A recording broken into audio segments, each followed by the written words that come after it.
I get those goosebumps every time you come around, yeah. You ease my mind, you make everything feel fine.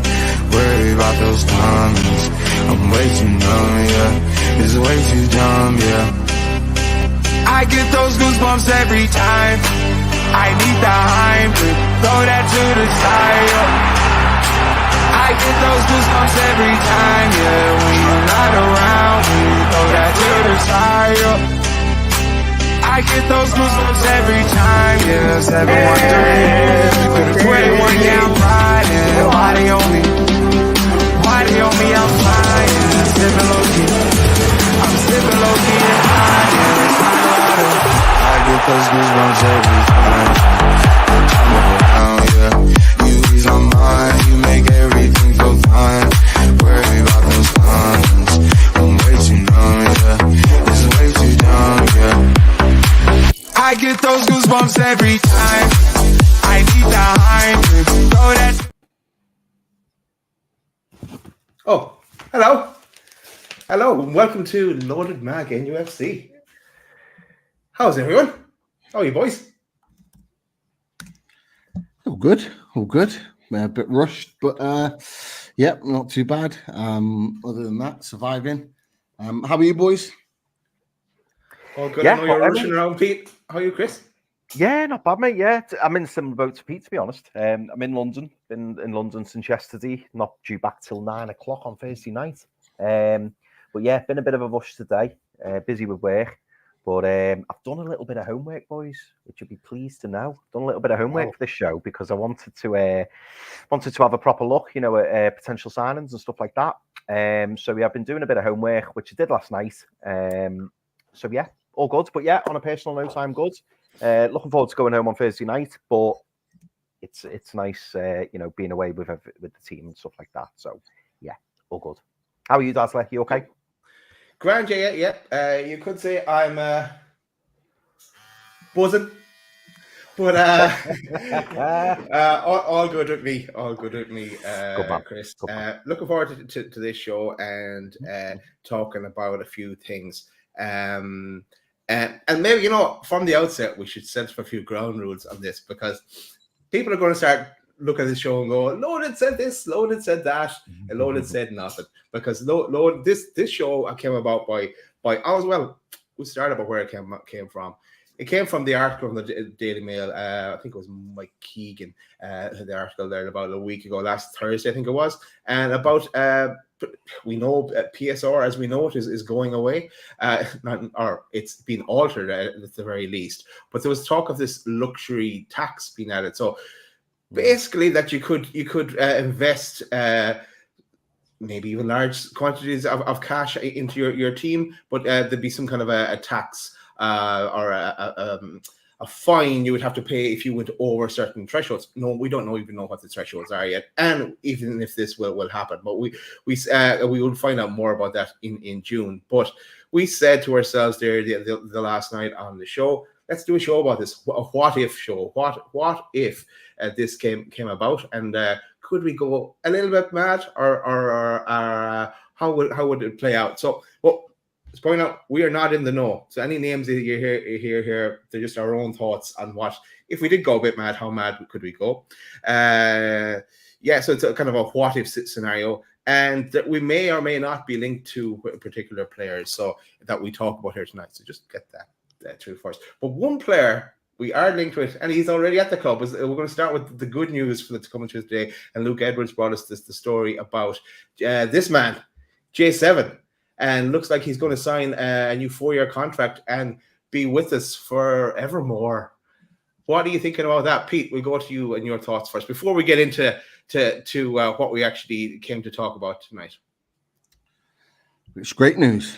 I'll be honest, I never expected anything else different. I fully expected, and I've said it on many a show in recent weeks, that Joelinton would sign a new contract. And when there was lots of rumours and concern that he was going to leave, I never really thought it. So it's just glad to hear that it's close to being done. Rumoured to be 4-year deal. Yeah, I'm really happy because, you know, he is the cornerstone of what Eddie Howe's built in this kind of rebuild of Newcastle United, and we need to keep players like that. We can already see. I think everyone in the chat will agree. Everyone can see how much we've missed him since he's been injured, and hopefully we get 2, maybe 3 games with him back in the team at the end of the season. He could be the difference. Because if we're fighting for Europe still, come 2 or 3 games to go, he could be really, really key with all of that. So for me, I'm really happy to see that he's very, very close potentially to signing that deal. Nice one. And your own thoughts, Chris, on J7 signing on? Yeah, it's great news. Great news. I think, like Pete, I didn't really believe in the whole "oh, he's going" kind of thing. Like, I understood. I mean, we don't know how true this is, but I understood that Joelinton was keen to stay. He always was, but he wanted his pay to reflect his position in the team. And I think it's fair to say that Joelinton is one of the most important players in the team, and he obviously wants to be paid, retrospectively in terms of that. And I totally get that. Big contract for him. I think he's gone past his mid-20s now. Is he 26, 27 now, Joelinton? Around that age? 27. Yeah, around that. Yeah. So it's a big contract for him. This is a big contract because this 4-year deal, which they're proposing, is going to be the case. It takes him into his early 30s, and he probably won't be able to command a similar salary. So it's an important deal for him, important deal for his family. And if the rumours are true and we're on the verge of seeing that deal being signed and sealed, I think it's great news for Newcastle. Because let's be honest, if we were to sell Joelinton, one, we wouldn't get, I don't think we'd get near the 40 million that we paid for him because he only had a year left on his deal. But also it'd be very, very difficult to replace him because he's been a massive, massive player for us, certainly since Eddie Howe's come in. Eddie Howe's transformed him and he's been so pivotal to us, and not just in a handful of games, in the majority of games that he's played. So to have Joelinton signed up and going forward, having him in our midfield as an option, even if it's not in the starting 11, but just having him there as an option going forward is huge for the club. So I'm really pleased about the news. What about you, Daz? Oh no, delighted that he will eventually. I always thought that it would get sorted, but yeah, it needed someone to step up and come to some kind of middle ground on it. So yeah, we'll probably hear more when it's announced properly. So, but great news. Never want to see Joelinton going. Right, let's get into this. And yeah, so just to kind of recap during our squad game show back couple of weeks ago now, we can identified 6 key positions that we would need to strengthen. So goalkeeper, left back, central defensive midfielder, right winger, and striker. So they're the 6 areas that we talked about. So we said let's see how mad we all went, because we were meant to consult and say that we wouldn't bring the same player, but we didn't get a chance to talk about it. So, but that even makes it more interesting now, for me at least. So, let's start with a goalkeeper. And Chris, I'm going to go to you first with your goalkeeper. Who would you like? Let's say we can go mad. Don't know how mad we can go. Go big in the summer. Who would you like to see come in the goalkeeper's position? We said it has to be kind of realistic as well. Yeah, do you know what? And what I've done with these selections, I think there's one selection that you boys may have picked as well as me out of the 6. But I feel quite confident that you won't have picked the other ones because I've tried to be as realistic as possible. And as Dad said at the start of the show, these aren't players that we know Newcastle are going to go for by any stretch. But these are just players that we're all interested in or we think will be good additions to the squad.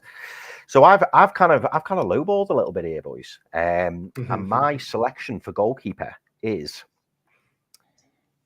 Gavin Bazzuno. Gavin Bazzuno is the Southampton goalkeeper. He's 22 years old. He's 6'2", Irish. Daz, I thought you'd enjoy that. He joined Southampton for 12 million in June 2022.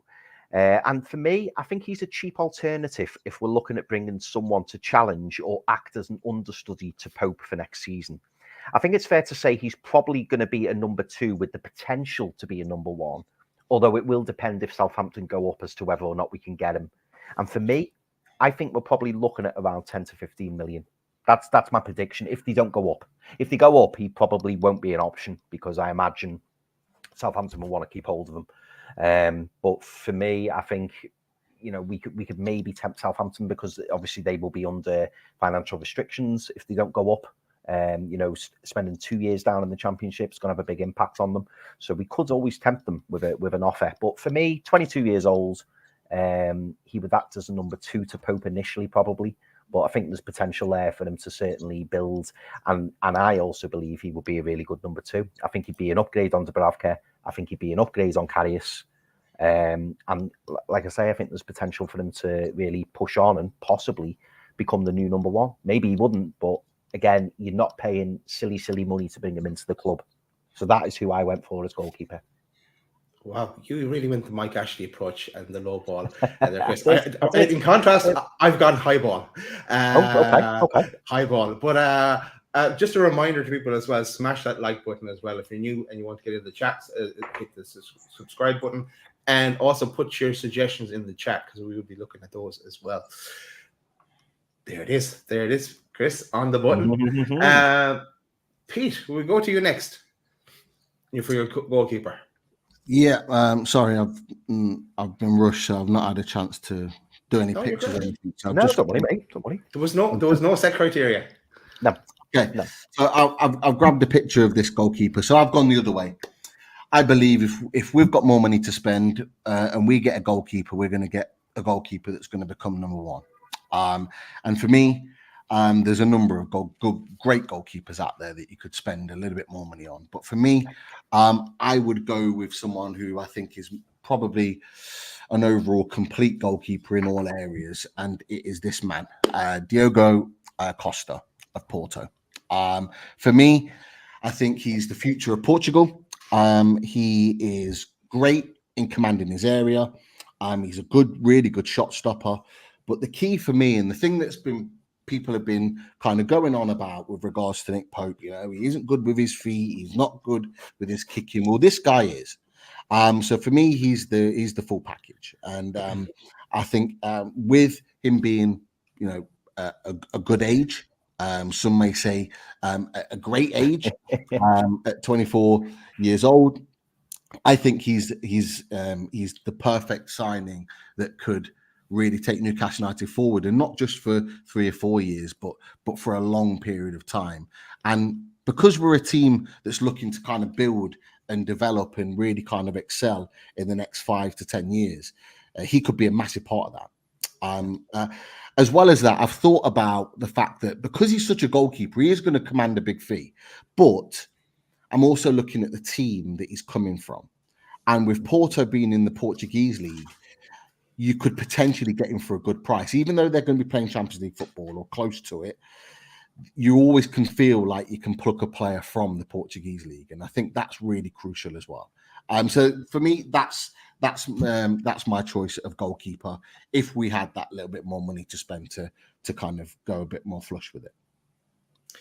He was on one of my considerations as well, Pete. Actually, I got some cards from Match Attacks from Luca as well. Thanks, Luca. He helped me with my suggestions. But I went a bit overboard, lads. I picked 3. But I go with my first choice. And it's this man. It's Marmashvili, the Jordanian from Valencia, 23. Great shot stopper. He would be in demand. But if we're going to go big, I want to bring in someone that's long term. I want to bring in someone that's going to put Nick Pope into our keeper position, and it's up to Pope to challenge him. Then, of course, but I know he would command a massive fee. But I'm going big. I'm going for him. And the other thing, lads, him being from Georgia, is he has a friend who might like to come with him. And it's this man, KK. He's back, KK. So I want a package deal. I want the 2 boys then, Jordanian boys on a bender. Yeah, that's what we can. It could be a new song as well. Georgian boys even. I would go for Marmashvili. My other options were, and I know someone had put in the chat as well, Magic Mike. Yeah. He was my other option. Another good option. Thanks, Luca, for that one. And the other options, keeping with your Irish team, and going for Caoimhín Kelleher, who is playing for Liverpool at the moment. But is he going to be happy going back into a sub-keeper spot when Allison is back? I don't think so. He's 25. He's a decent keeper as well. So I don't know. I think he might be want to move and fancy being number one at another club. So, do you think that he could be number one at Newcastle though? Do you think he's better than Nick Pope? I think he'd be a good challenge to Nick Pope. I don't think he's as good as Magic Mike or Marmashvili, but he would challenge Nick Pope if we're going down that route, kind of keeping at a par. And I think he's better than Bazuma, Chris, Caoimhín Kelleher. But yeah. I'll say now, boys, I will be more than happy with either of your selections over my selection. Must be honest. No, but the different levels of scale. Low ball, say, exactly. And there's no right answer here. This is kind of loaded fantasy in a way. We'll get more serious on transfers as we get into the summer. Okay. So that's keepers. Any interesting comments from the chat on keepers? I'm sure there is as well. So keep them coming in as well. We'll go for a left back. I fancy left back. Chris, let's go. I got a guess for one here. Yeah, well, this one won't come as a shock. You boys will probably be seeing this one coming. I'm not going to lie. So my left back choice was. Sorry, I'm just looking for me picture. Here he is. Is the man. Ryan Aït-Nouri. I went with Ryan Aït-Nouri. He is 22 years old. He's Algerian. He's 5'11". He joined Wolves from French club Angers, and he's a player I've liked for a long time, as you boys know. I think Aït-Nouri is very much in the Gareth Bale mould, in that I think he's got the potential to be moved further forward as well. So for me, not only could he come in and really try and have a go at cementing that left back place, but I could actually see him playing higher up the pitch. And when we've had little Dan on, Pete, you'll back me up on this. He's always waxed lyrical over Aït-Nouri, and that's always a good sign, when the opposition fan is such a huge fan of their own player, and he's very, very defensive of Aït-Nouri. He has been questioned sometimes defensively, but going forward, he looks absolutely brilliant. Bags of talent, very skillful, and if he can be more consistent, I think he could be a real top player. Possible problem with the price tag. I mean, I've put around 30-40 million here. That's probably what it would take to get someone like Aït-Nouri. However, if Wolves want to hang on to the likes of Neto or Cunha or Hwang even, there is a possibility that they could cash in on Ryan Aït-Nouri. So I've put him as a possible option for the left back position. That's what I went for. Interesting. He stood out for me this year. He's looked really well. All right, Chris. He's been doing well for Wolves. Would cost a bit, but yeah, maybe still in the low ball category. Maybe more realistic than Anthony's. Maybe. Yeah. Pete, where are you going with your left back? Okay. I had a couple of options, 3 options. I'm not going to lie. Again, I wanted to go bigger and better than what we already have. I had, of course, if I wanted to go big, I would have gone for Theo Hernandez. I'd not. I would have. We certainly looked at him last summer. I then had a look at someone we could have got and probably should have got on a free last summer in Grimaldo at Leverkusen. I think it'd be very hard to get him out of there right now. So I went with another option. A club that likes to sell their players.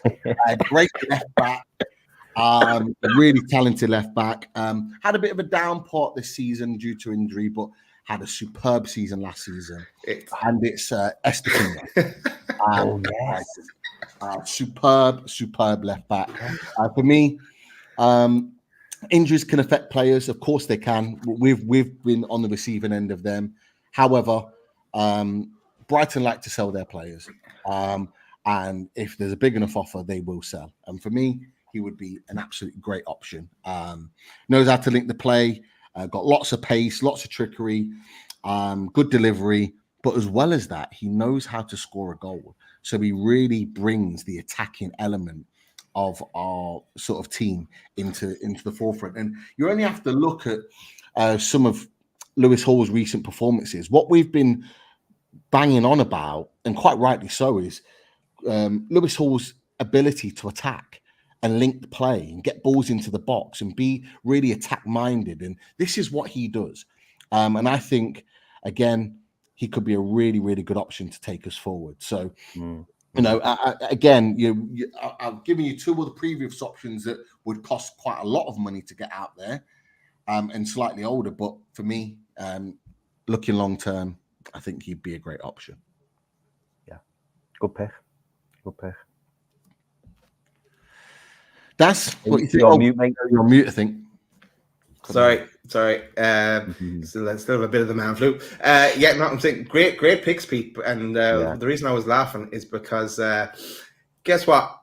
This was my number one pick, Theo.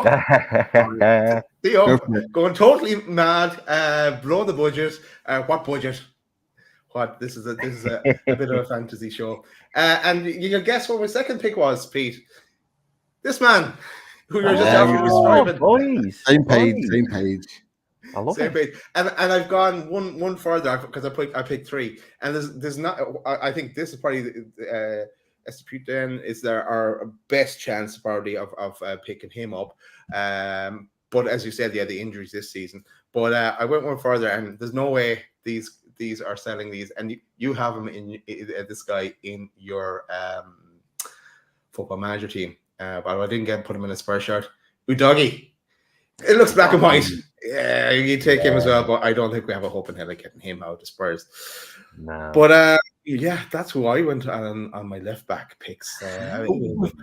We forgot one out, lads. Like McKelly said, Maldini. Get him in as director of football, sporting director. Get him left back. He's still got it in him. Can he rugby tackle like Dummett? I wonder. He can. Didn't need to go to ground. He's that type of defender. Oh God! And can play centre back as well. Yeah. Can play centre back. Yeah. Nice one. Make sure you smash that like button if you're just joining the show as well. We're going on to our next selection, and we're going to centre backs. Chris, I think we'll keep this pattern. Let's go with you first. Oh, boys. I mean, yeah, I've really lowballed here. I knew confidently that none of you would pick this player. And I suppose maybe that's what I was trying to do. I was trying to bring a bit of a different direction to the selections. Keep us grounded. I mean, this is really grounded. But I've got a little bit of a reason behind it. So you boys tell me what you think. Thankfully, the picture will be on the screen, so I can't see your faces. But my selection, you can see the picture. My selection for centre back was Trevor Chalobah. I'm hearing gasps in the chat virtually. So I went with, and do you know what? I'll be honest, I nearly went with Badiashile, but I didn't because I thought to myself, do you know what? They only recently signed them. And bearing in mind, Chelsea are in it. I suppose the reason I leant towards Chelsea is they're in a desperate position to sell, which we know. And the reason I went for Trevor Chalobah is he's 24 years old. He's 6'4", English centre back, Chelsea academy player, and I think this is what swayed me a little bit. I think he'd be perfect as a squad player with big potential. He's big, strong, powerful centre back who can play as a makeshift right back or as a number 6. I do accept it is an unusual choice, but the reason I'm thinking him is that Chelsea need funds, as I said earlier, and someone like Chalobah is pure profit to Chelsea. And with him being an academy player, I think they would be tempted to sell. We've seen how much that they want to sell. You know, they've already sold Mason Mount. They're really keen to sell Conor Gallagher. I think they'd be willing to sell Trevor Chalobah. They've already spent big money on centre backs recently. You know, they've got the likes of Disasi. They've got Thiago Silva who's there, and you know, I don't know how much longer he's going to be there, but you know, they've got Badia Shield, they've got Colwill, they've got Wesley Fofana, who people probably forget about. They've got Malang Sarr. So where does Chalobah get in the team? And I wrote here, could we tempt them with a 25 million pound bid? Because for me, a 24-year-old who's Premier League experienced, English, 6'4", has probably got loads of room for improvement. And if everyone remembers, a couple of years back, Trevor Chalobah was being touted as like the next big thing. Obviously, it's not quite panned out like that for him. But what do you get these days for 25 million? And I thought if we put cold hard cash on the table, I think Chelsea would be like, yeah, we'll have a bit of that. And the one and gone. Far ways. Yeah, the one far ways. Yeah. So that was my sensible one. You're going to love me next one, boys. I'm very excited for the next one. But yeah, that's my sensible one. I'm just going to clarify something for Nabi and then clarify something for ourselves as well, because Nabi asked the question because he missed the start of the show. What's the context of the show? So we said that if we had a luxury budget and this luxury tax came in, that we could go a bit mad in the transfer window. Who would we go for and bring our selections across 6 positions that we identified in the squad game? But it has kind of turned into myself and Pete going getting a high budget, and Chris getting a low budget. And it's like we're on two different... The next 3 go big. So don't worry about that. This is me trying to conserve the pot. You know what I mean? The next 3 are big. Go for it. Okay. Go for it. Now, Pete, who are you sticking in the centre back? Who are you bringing in? Ooh, okay. All right. There's so many options and with so many players that we've already talked about. So this could be interesting. I've got 2, to be fair, all 3 of these options, I believe, are realistic this summer because of the need of the centre backs. And they're not, you know, I'm not saying I'm coming here and getting Van Dijk and all the rest of it. I'm not saying that at all. Albeit, year left on his contract in the summer. Who knows? I joke. But I've gone for the one that's in the news at the moment. Linked. There was talk about him even as early as today, certainly in Germany. And Mohamed Timikan is one who is a very talented right back. Can also play centre back, mostly plays centre back, but can do both. Fast, great in the tackle, good in the air. Exactly what we need in that right back berth moving forward. A little bit of an injection of pace. Has the defending ability of Fabian Schär. Decent on the ball as well. Maybe it's really hard to compare another centre back with Fabian Schär on the ball because he's just so good. But he is very, very confident on the ball. You've got another option who you will know that I've talked about quite a lot, and it's Jean-Claire Todibo at Nice. Yes, lots of talk of him going to Man United because of the owner links, this, that, and the other, but is a player that up until last summer we were looking at. So it's not brand new information. It's a player that we're probably still monitoring. For me, I think he's coming into sort of the best years. He's still really young. I think he's 23, 24, so he's still at a great age to develop. French international. So, you know, he's got his credentials there. And then I've gone for a younger option. Some that may not know about this young lad, but I've seen a little bit of him. And I'm actually quite impressed. He's currently on loan at Roma at the moment. And it's Dean Hudson, if I'm right in pronouncing. 18 years old. If you've watched him play, he could be potentially a perfect replacement for Fabian Schär. And the reason why I say that is because his ability to travel with the ball is someone way above the age of 18. This guy is so good on the ball. He can ping a long ball. He's got good range of passing, but he loves to travel with the ball. I think, if I'm right in thinking, he's about 6'5". He is huge for 18 years old. So he's got height, and we know that Eddie Howe loves his big, tall players. But at 18 years old, right, already playing at Roma from Juventus, doing really good stuff at that age and being talked about quite highly, for me, I think he'd be a great option as a young centre-back. And the reason why I had him in there is because he's 18 and because of his potential. I think personally that Juventus will probably want quite a big fee to get him out of there. And so even though he's young, he's not going to come cheap. A little bit like what we did with Lewis Hall. We had to end up paying quite a lot to get him out the door. But yeah, they were my three. But number one choice, I could go Simicam, but I'm going to go John Claire Todibo because I've talked about him for over a year. So he's my first choice. Would you be afraid there, Pete, that Man United swoop in and go for him because they're looking at now going big in somewhere as well? I wouldn't be surprised if he ends up there. I like him as well. I mean, we talked about him in we talked about him the last 2 years, but we did an in-depth analysis on him in last summer. Look, there's always going to be a worry. As much as we dislike the fact that Man United are ahead of us, we dislike the fact that they've taken Dan Ashworth.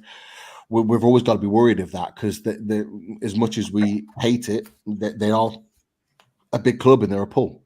So it is naturally going to be the case. But genuinely, if we finish sixth and they finish seventh, if they finish sixth and we finish seventh, and we're both in the Europa League, I think it's fair game. Personally, I think it's about at that point we're in the same competition. We're both going in the same direction in trying to go upwards. Personally, I think we're maybe better equipped to do that now because the backroom stuff is probably in a better place than Man United's is. So I think we're better equipped to make that step. They've got a lot of players that they need to get rid of. Like I think it was announced that potentially they're letting Varane go on a free. They need to get some of their big earners off the wage bill. Casemiro will probably go. There's a few others that they need to get hold of or get rid of. And if those players go, I'm going to stay, then they're screwed. They are, because they're going to have to hold on to these players, which puts us in the driving seat because we know we need centre-backs. We've got Sven Botman out, Jamal Lascelles out. We need to go in. And this is what I said to you boys before, is that I honestly believe that month of June after the season is going to be so crucial for Newcastle United because that's the time where we can maybe strike where teams like Man United who need to maybe get rid of players first can't strike and we get players in before them. And that's going to be really key. And I think someone like John Claire Todibo, if we went in and go, right, we want you, we've got the money, we're going to pay for you now. Do you want to come? And we put that on the table, I actually think he would accept. He would go, yeah, I want to come play for Newcastle United. I want to go and play in the Premier League. I genuinely do. But there are other options, and guys, you're going to come to some options yourself. Yeah. I don't know the answers. Does Sir Jim still own Nice? Or did he sell his yeah, see, that's the worry that I have. Anyone needs related that if they want to, there'd be a deal done there. But anyway, let's see how it plays out. Who knows? Who knows what's going on? Okay, let's go to my centre back. I'm going back to the man I mentioned in January, I think it was, and it's this man, Ousmane Diomande, from Sporting Lisbon. He does have an €80 million release cost. I think you could get it cheaper than that, though. He came from Danish club Midfield, Ivory Coast international, right-footed. I don't think we're going to get a like-for-like replacement for Schär. I don't think this guy is a like-for-like either, but he offers something else as well. So he is my first choice centre-back. My second choice is this man. And I've never really seen him play, but he's a Football Manager favorite, and everyone goes mad for him. I have to do my own scouting on this guy yet, but Giorgio Scalavani, or however you pronounce his name. But so I'm sure people in the chat will mention him. But he's very young as well, kind of a wonder kid at Atalanta. So that's on centre backs. We move on. let's go to centre defensive midfielders. Right. Chris, who are you going for there? Yes. So, ladies and gents, the bar is definitely getting risen. So, centre defensive mids. And do you know what? I say this player's gone under the radar a bit. And the reason I say that isn't because no one knows who he is. And it isn't because nobody rates him or thinks that we can't get him. But I just feel like he's kind of been overlooked in terms of he's not really been part of big discussions in terms of who we could look at as a number 6. And when I was doing a little bit of research and thinking, right, you know, if we're going to get like a number 6 in, who could we get? And in the end, when this name popped up, when I was, you know, reviewing, loads of other names popped up and I did consider them. But when this name popped up, I was like, you know what, this is my guy. This is the one. And I think a lot of people in the chat will get excited by this. And hopefully you boys agree as well. I want this man back. I want this man back. Yeah. And you know what? I got a little bit excited thinking about it, and I'll explain why. So, for anyone who doesn't know, but I think you all will, it's Mikel Merino, who is currently at Real Sociedad, obviously a former Newcastle United player, played under us for Rafa, and sadly left quite unexpectedly. But he wanted to return to his homeland, so he went back to Spain.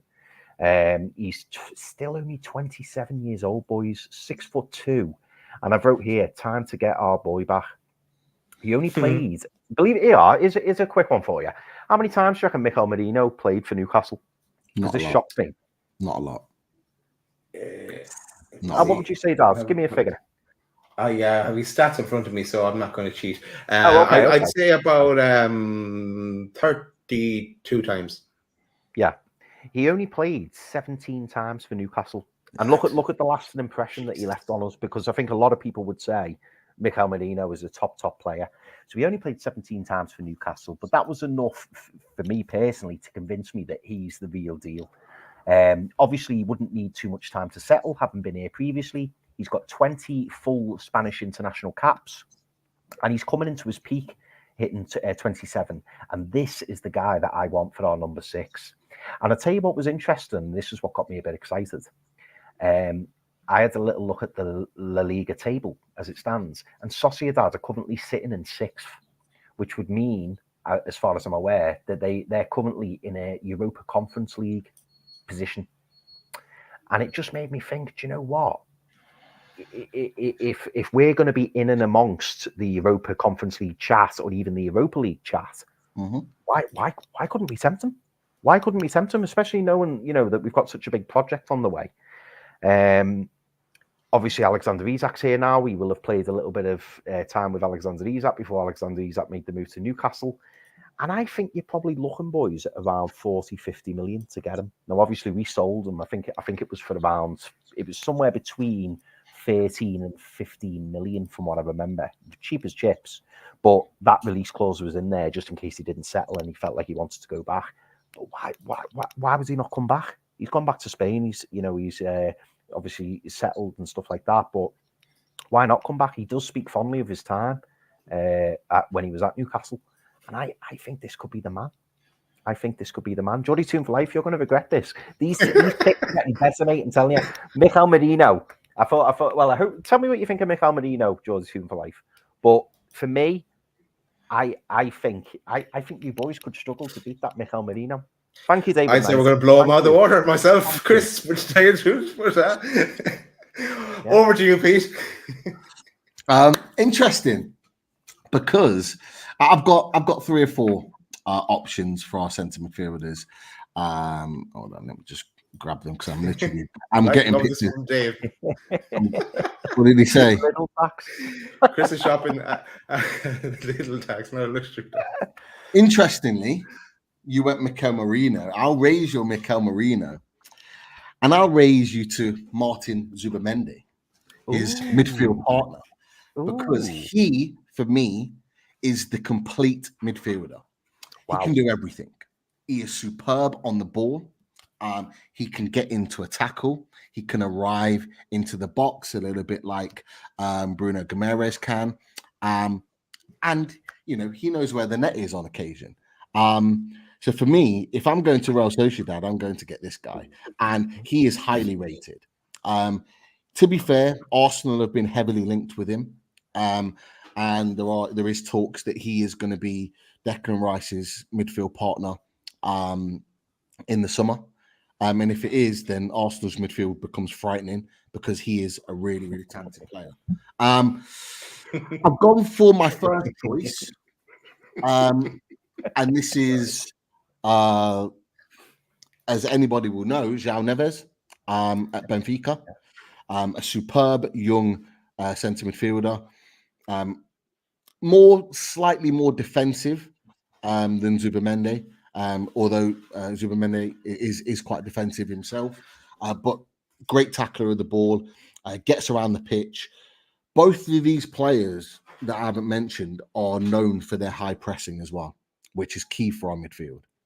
So for me, another great option in there. Another one that was mentioned in the chat, this man, João Gomez. So I'm sorry, little Dan, if you're watching this. I'm coming for Wolves again. I'm coming to take another one of your players. He is such a good midfielder, and when he talked about it on away days, I'd not really seen a lot of him, but I've watched a little bit of him since, and yeah, I've been really impressed. Really impressed. I thought he was good, really, really good in the games that I've seen. And lastly, someone a little bit different has been tentatively linked with Newcastle United, but a young centre midfielder, Javi Guerrero. Yes, he was linked. Yes, 20 years old, 6'4", great on the ball, a really, really good tactician of the ball, passes, great range of passes, loves to travel with the ball, can get stuck in, physical. He is quite he looks a little bit sort of like lanky, quite skinny and tall, but he knows how to put his body about on the ball. He's still really young, like I say, 20 years old, so loads and loads of room to develop. But from what I've seen of him, really talented. And yeah, who's to say we can't go for a Mamadashvili Guerrero double and bring him over from Spain. But yeah, like as I say, really good young option in there that I think would be a good option for our midfield, and it would make our midfield a lot more creative, a lot more attack based, and it would certainly bring height and legs into this team because the way we play is exactly what we need. I like your double, Pete. Still rather my double though with KK and Mamashvili. I'm also cracking up at Joelinton for last comments to Chris. But let's. I'm not seeing any, so I apologize. But do I need to catch up? Yeah, you catch up. They are good. Right. Just how I did say I'd blow you out of the water there, Chris, with the Marino, but I went to the other scale and wouldn't having to hope in hell against this lad. But if we were going to go play fantasy, we might as well bring him in. You used to sign him in Football Manager from Rennes. He's actually playing against Man City there now, so he's not coming. But wouldn't it be great to get him in there? So rule him out straight away. Another one we lost Chris. He's had enough. Chris can't take it anymore. You've done him. He's gone. He's gonna forget this. So yes, we're not getting this guy. But great player, Daz. Another great player that we won't get, but I'd love to get him as well is from PSG as their Imre, but we're not getting him either. There's no way they're selling him. They're building their team around him for the future. So then I went and thought a bit more realistic and went to the Premier League. And so a player we talked about is Douglas Luiz. I'd like to see us get him. But if Villa get Champions League, I can't see him going to Newcastle. But the Brazilian connection may work. Remember, unless PSR changes, Villa may need to sell a top player. Yeah. Not as out the question as you think. I would love him. I would. I think he's superb. He's had a brilliant season. And a double, you can bring Alicia with him as well for the women's team. There you go. Odds plus. I threw one more in. It's hard to know what position this young lad plays in, but I do like the look of him, and I think he could go into a central defensive midfielder position. Is Archie Gray. Probably one of the more realistic targets here that I've come with, at least. But he looks really, really good. Would he want to leave Leeds? If Leeds got promoted, I think he would stick with them for at least one season. But he looks an upcoming prospect. I wouldn't mind seeing Newcastle going for him. So that's just on the central defensive midfielders. Next, we'll move to right wingers. And we'll go back to little Aldi, to Chris. Yeah, well, this is the one. Not that I was worried, but this is the one where I thought we may cross over, because I know that you boys are a fan of this player. Everyone in the chat, hopefully you'll approve of this one. The player that I've picked for the right wing is Michael Olise, Crystal Palace right winger. I think I mentioned him the other night, actually. He's 22 years old, so he's a great age. English, 6 foot. And I wrote here, we need a proven right winger who can perform in the Premier League and get us numbers, and this kid can. He's proven that. The only doubt, I suppose, is around his injuries. That's obviously a big concern. I kind of swayed between him and Pedro Neto, and in the end, I went with Michael Olise because I kind of think that Pedro Neto, I've been really put off by Pedro Neto purely because I feel really sorry for him, but it just seems that he keeps breaking down. And I feel like with Michael Olise, his injury record hasn't been much better in recent times, but he does have age on his side. And I do believe that, hopefully he can, shake these injuries. I've put question marks around his injury record, which I've just mentioned, but this could work in our favour when it comes to negotiations on a price. He's 2 years younger than Neto, and I think his ceiling is higher. Not to mention, I think he's a bit cheaper probably than Neto. I think you could probably pick him up for around 50, 60 million, whereas I think Neto would probably be more in the 70, 80 million region, being honest. There is rumours of him being linked with Man United, but the problem with that is that Man United have only recently spent 80 plus million on Anthony. So it would be interesting to see what they do with him. And obviously they've got Jadon Sancho, who's on loan at Dortmund. So that brings its own problems. Palace will need to cash in on either Olise, Eze or Guehi in the time to come.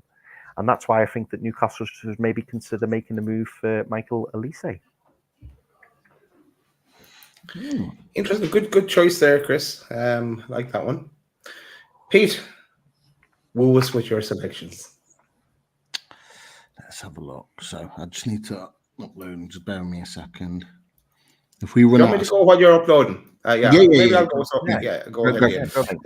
There, Pete. Right. So I have 3 selections here. No, I have 4. Right. First one again. Football Manager. Rooney. Right winger Rooney from Copenhagen.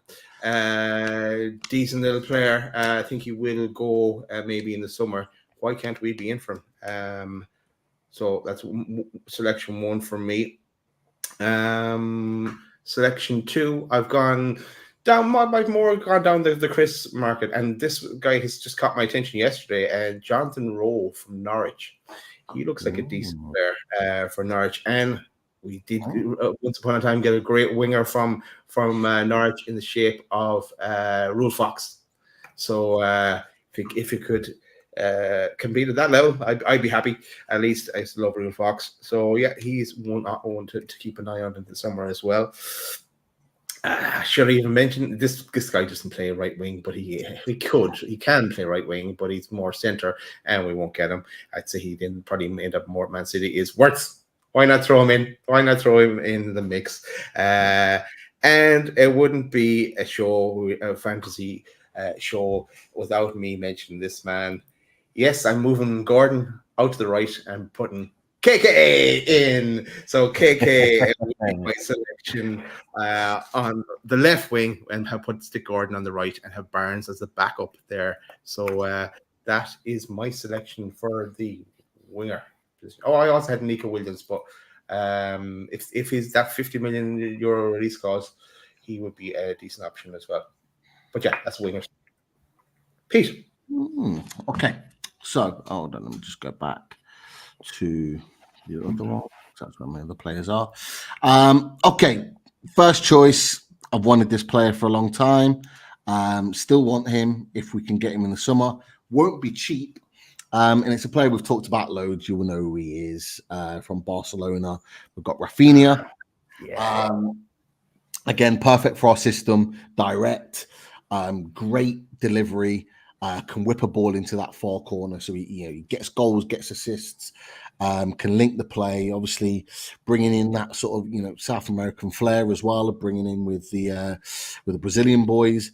I think he would be a really shrewd signing for a player that I think we could get out of Barcelona for a decent price. I genuinely do. But it's how much we want to pay for a right winger and how much we want to upgrade. So he's one option for me. The other option, and we've talked about him more recently, Pedro Neto. Absolutely love Pedro Neto as a player. Of course, there is the concerns around his injury record, which he's currently on a 9-week injury at this moment in time, which I think he sustained the week after he played Newcastle. So again, it doesn't help our cause from wanting to sign him, and it doesn't help Wolves' cause in wanting to price him out at 70-80 million. However, if we had a little bit more money, I would be looking at purchasing him, because I think if we can keep a player like him fit, we've got years on our side in terms of how old he is. We've got a player there that's elite, that can play Champions League football, so he's at that level. Goals and assists are not a problem for me. With all due respect to Miguel Almiron, it's not massively difficult to up-level his goal and assists involvements, apart from last season. So he would be coming in far better than what we've already got. Another one, he doesn't always play here. He's a variety. He can play in various different positions. Talked about him before, Morgan Gibbs-White. He is, for me, he's ready. He needs to leave Nottingham Forest. I apologise, Dior and Dave, for saying that. They won't be happy with me, but he needs to leave Nottingham Forest. And the great thing about Morgan Gibbs-White is he can play in a number of positions. He can, I or any of us could have added him into the centre midfield position as a midfield 3, because I genuinely think he can play there.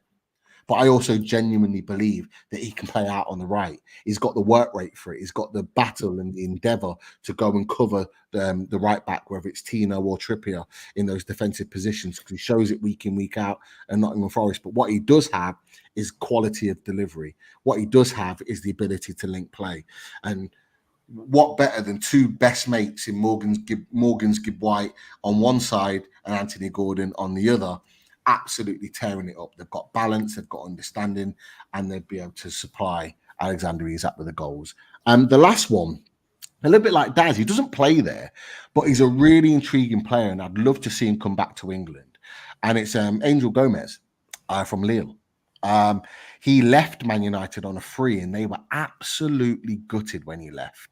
And he's gone to Lille, and he's become one of their main players. Now, his body of work, in terms of he's not massively physical. You can tell on the picture he's quite small and skinny, but he's got tricks aplenty. He's so skillful, so good on the board, so creative. And he's another situation where I think he's outgrown Lille. Now, he is more of a sort of centre midfielder, attacking midfielder, and he would play normally in that little pocket, that attacking midfield pocket. But I actually think he has the skill set, certainly in the attacking areas, to play as a right winger. And I think he's got the trickery to be able to do a really good job there. Now, people may argue that, and that's absolutely fine. But again, I think he's ready for the next step. I think he's ready at playing at a higher level. So if you're looking at an alternative option, someone like him. But for me, Rafinha and Neto are definitely my sort of first choices if I'm going for that. Actually, I've got one more, and I can't believe I forgot him. Because he's alongside my other first choices, and I cannot believe I forgot him. So I apologize to him if he's watching. And it's Bakayoko. Not him. Try to delete because it's saying that we're linked to him in January, aren't we? Yeah. To be fair, there's a lot of teams that have been linked with him. But here it is. Johan Bakayoko, PSV. I believe, off the top of my head, let me just have a quick look. He has 9 goals and 9 assists in the Eredivisie this season, which is no mean feat. He's got a goal and an assist in the Champions League as well this season. But for me, at 20 years old, he is the future. He'll be the future of Belgium at some point. He'll be the main man for them. And for me, he'll be a little bit more expensive, which is why he's in this list, because if you're going to go out and spend your money on a right winger with future and with pedigree, Johan Bakayoko is that guy. Cool. Awesome, Pete. That leaves us right winger. So we're left with strikers. Everyone loves talking about strikers. And Chris, over to you on strikers. Right, and this is a name that a lot of you will know. This is probably the one that I feel is least likely to come out of all my selections. I think this one would be a difficult one to prize away from his current club, but he's an exciting talent. I think he fits the mould in terms of he would come, but you wouldn't necessarily expect to start every game. He would cost a lot. But I think he's a player with huge talent, and I think he would do really well at Newcastle, and I think Daz will approve of this one. And that player is Evan Ferguson. Nice. I've chosen Evan Ferguson. He's 19 years old. He's Irish. He's 6 foot. And I've wrote here, we need a young striker who has potential and is happy to play second fiddle initially to Alexander Isak, certainly for the next 2 to 3 years at least.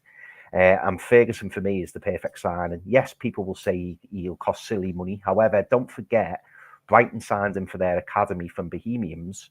And I genuinely think if Newcastle came in and slapped 70, 80 million down for this lad, Brighton would consider it.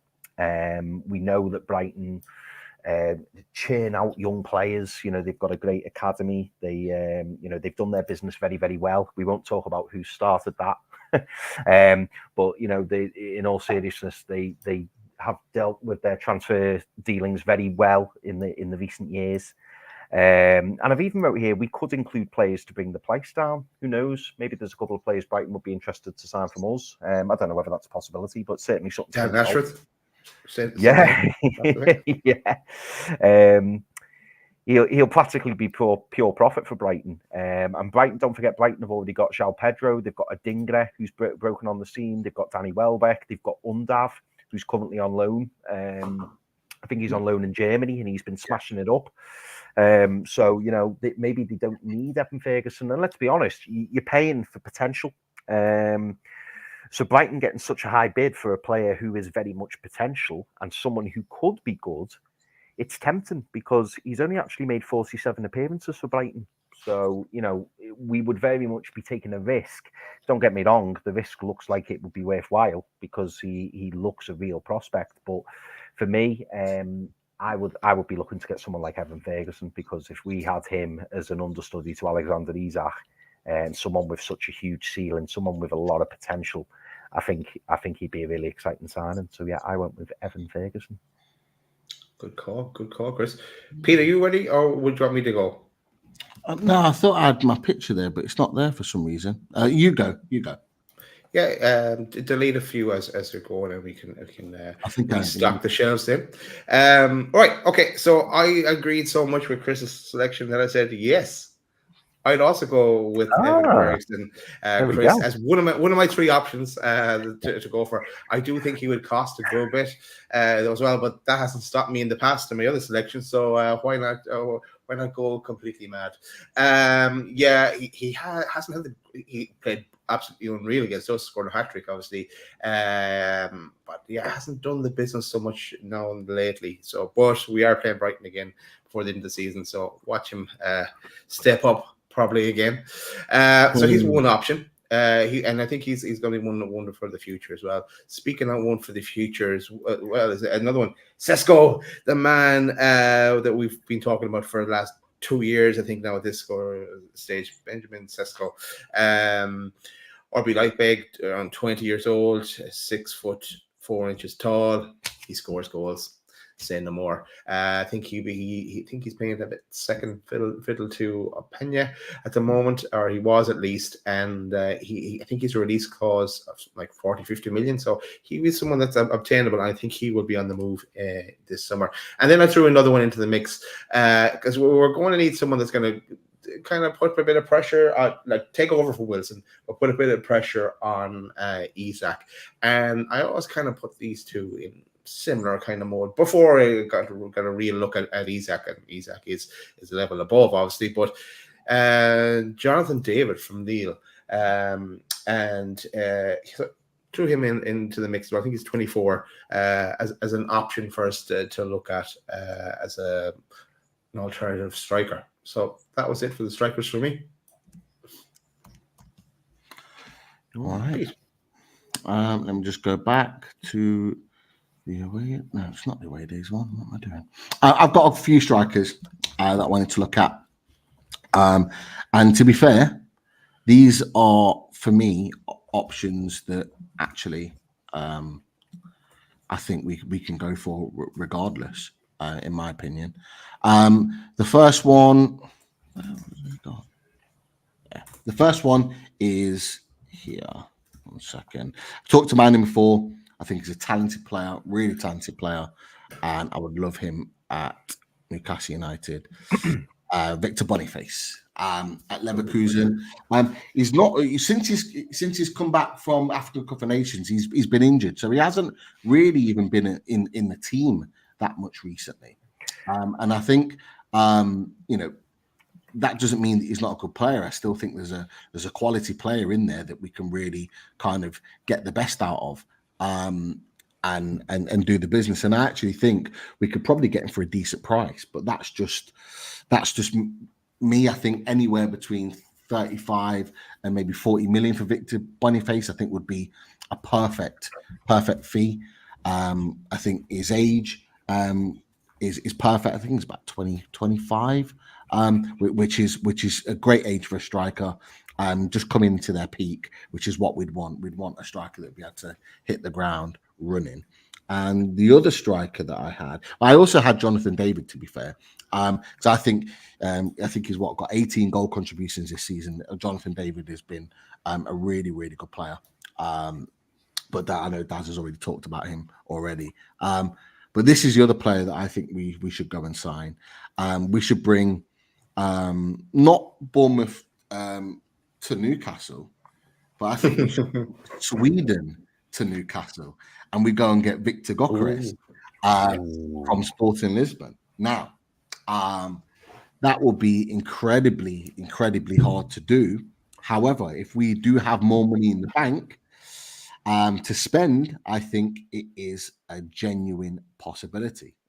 So for me, he's had a brilliant season. I think he scored like over 20 goals for Sporting this season. He's had an absolutely fantastic season. They're fighting it out at the top of the Portuguese league.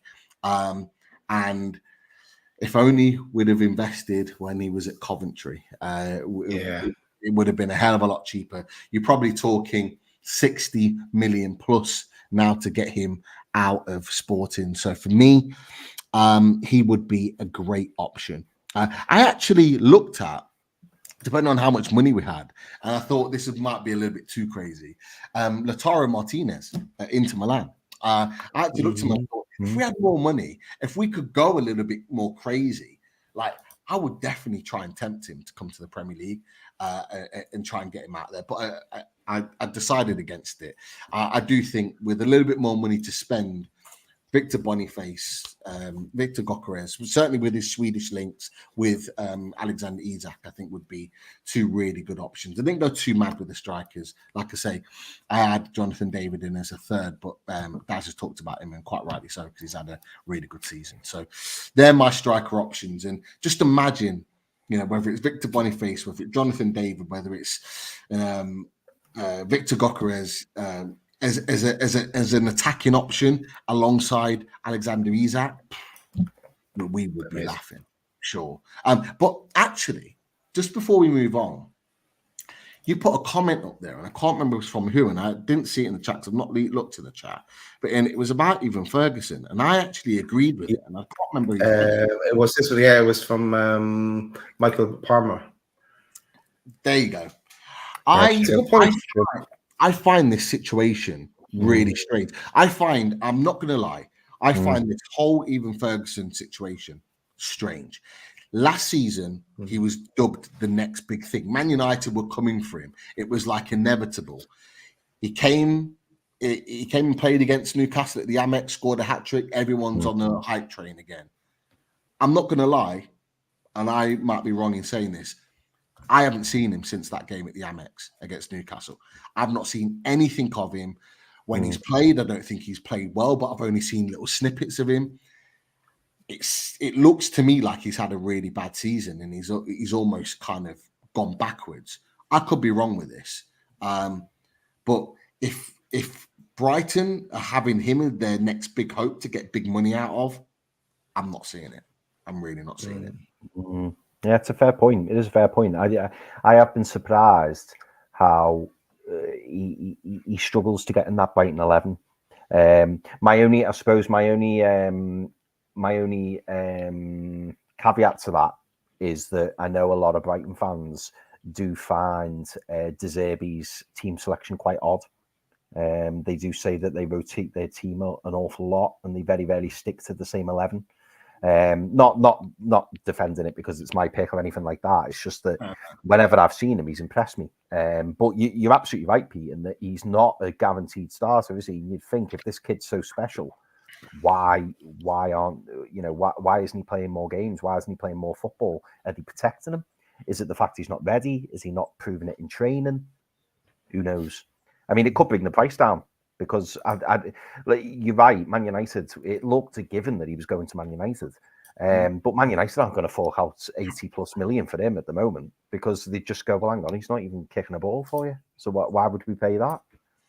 They can't command that price. No. They can't command the 60 odd whatever million they were talking about last season because it just doesn't justify it. Like, for me, at this moment in time, I wouldn't be paying any more than 30 million for Evan Ferguson.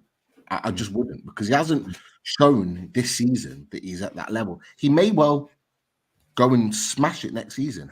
And if he does, great, he's justified that money. But yeah, Man United probably still pay it anyway. Yeah, probably, yeah. And he is a Man United fan.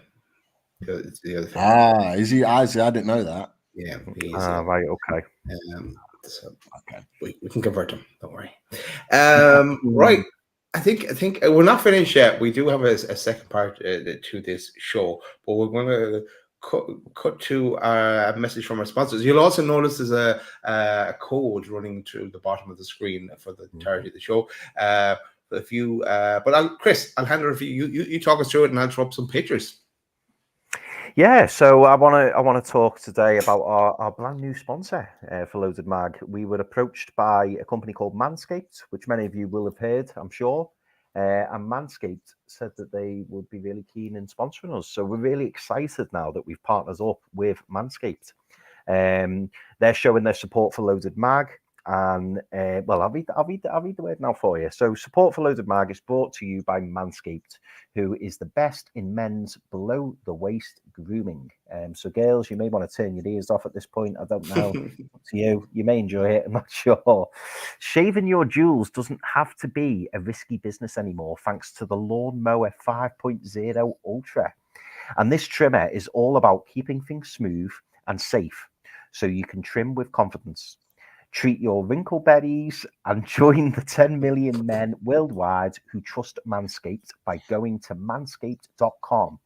And with this official partnership that we have with Manscaped, you can get 20% off plus free shipping if you use the code LOADED20.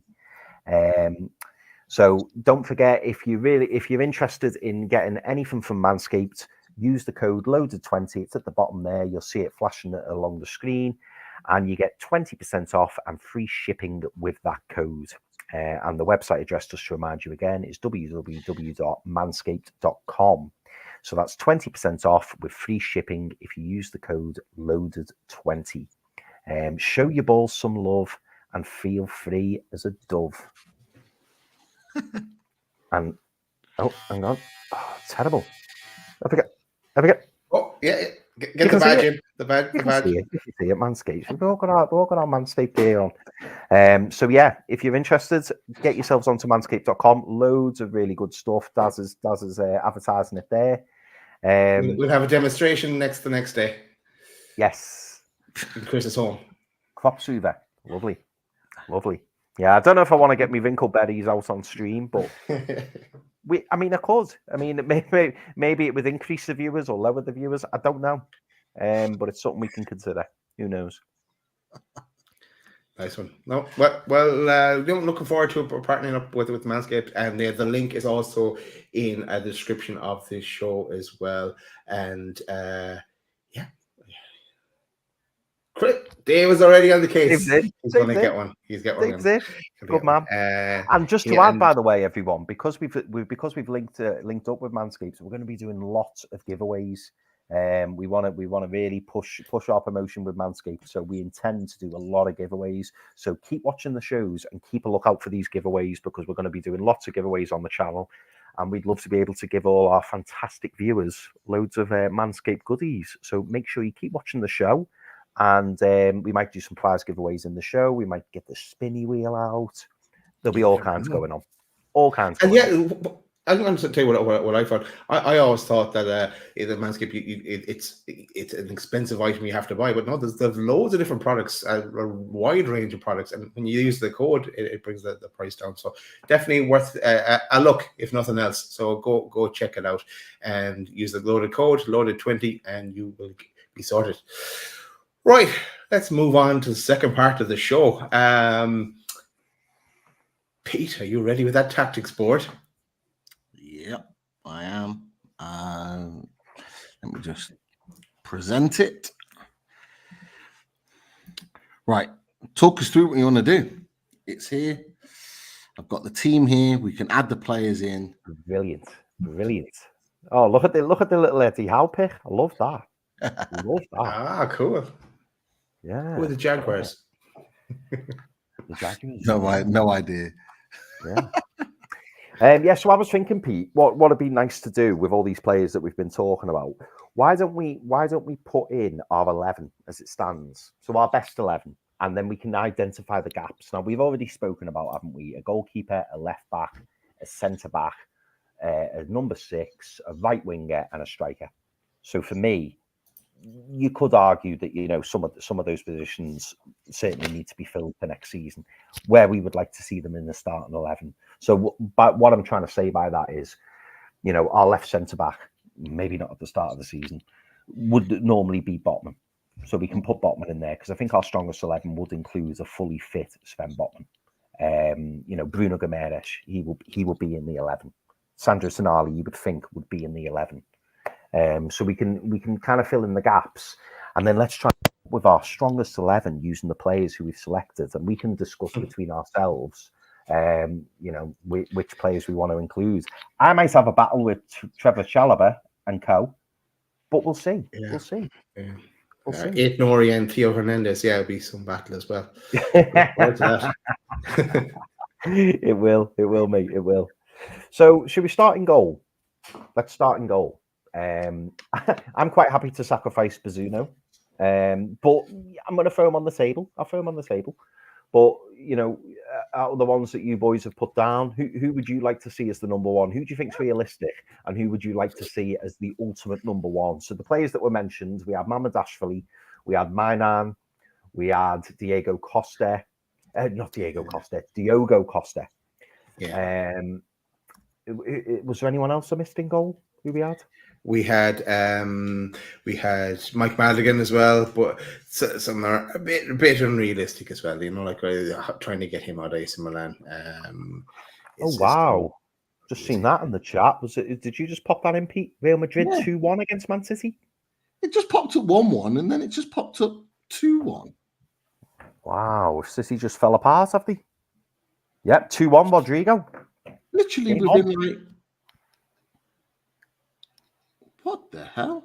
It fell apart. Yeah, City were 1-0 up after 3 minutes. Camavinga equalised on 14 minutes. And now it seems Rodrigo's put them ahead on 14 minutes. Yeah. Wow. That's his value going up. Rule him out now. Oh, yeah. Might struggle to get Camavinga now. But, yeah. Wow. LB will not be happy. No, not at all. Yeah, that 12-man chat's going off, as you can imagine. Right. Okay. So, what did you want? Did you want the Newcastle squad out there and then add in the players, or we can do that if you want, Pete. Throw them on, and then we can start discussing who we're gonna bring in. So let's go for our kind of, let's say our sort of strongest 11. Yeah. And then so we'll put Botman, Shaw in, and then we can kind of add to where we think these players.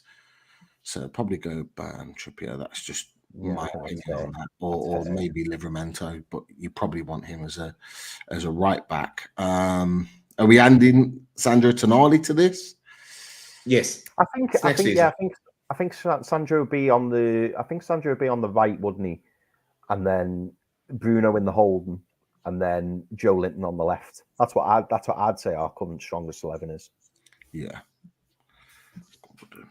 Okay. So what we're doing, Gordon, Isaac. Oof, tell you what, that right wing's not going to be a problem to replace, is it? I put Gordon and Barnes. I think put Gordon on the right. Yeah. So Gordon and Barnes here. Barnes put them over. Yeah. Okay. No problem. Okay. So what I think. So. Okay. What I'll do, I'm gonna add certain players in. Should we put our bench as well, Pete, next to Eddie Howe on the left, and put the list of players who would be on the bench? So how many would we have on the bench? Is it? Do you list 9 players on the bench now? Is that right? Yes. Yeah.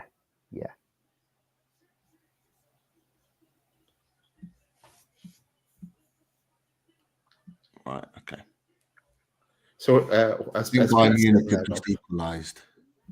Oh yeah, Bayern have equalised. Wow.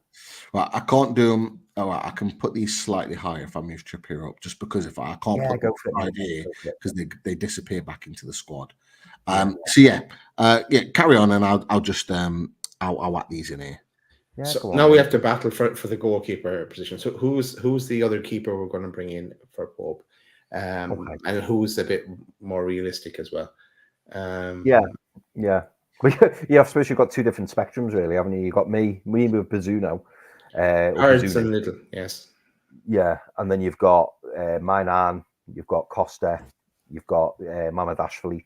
I think for me, and you boys tell me if you think I'm wrong here, I'm going to try and bring a bit of realism to it. I think Mainan would be hard to get, if I'm honest. Yeah.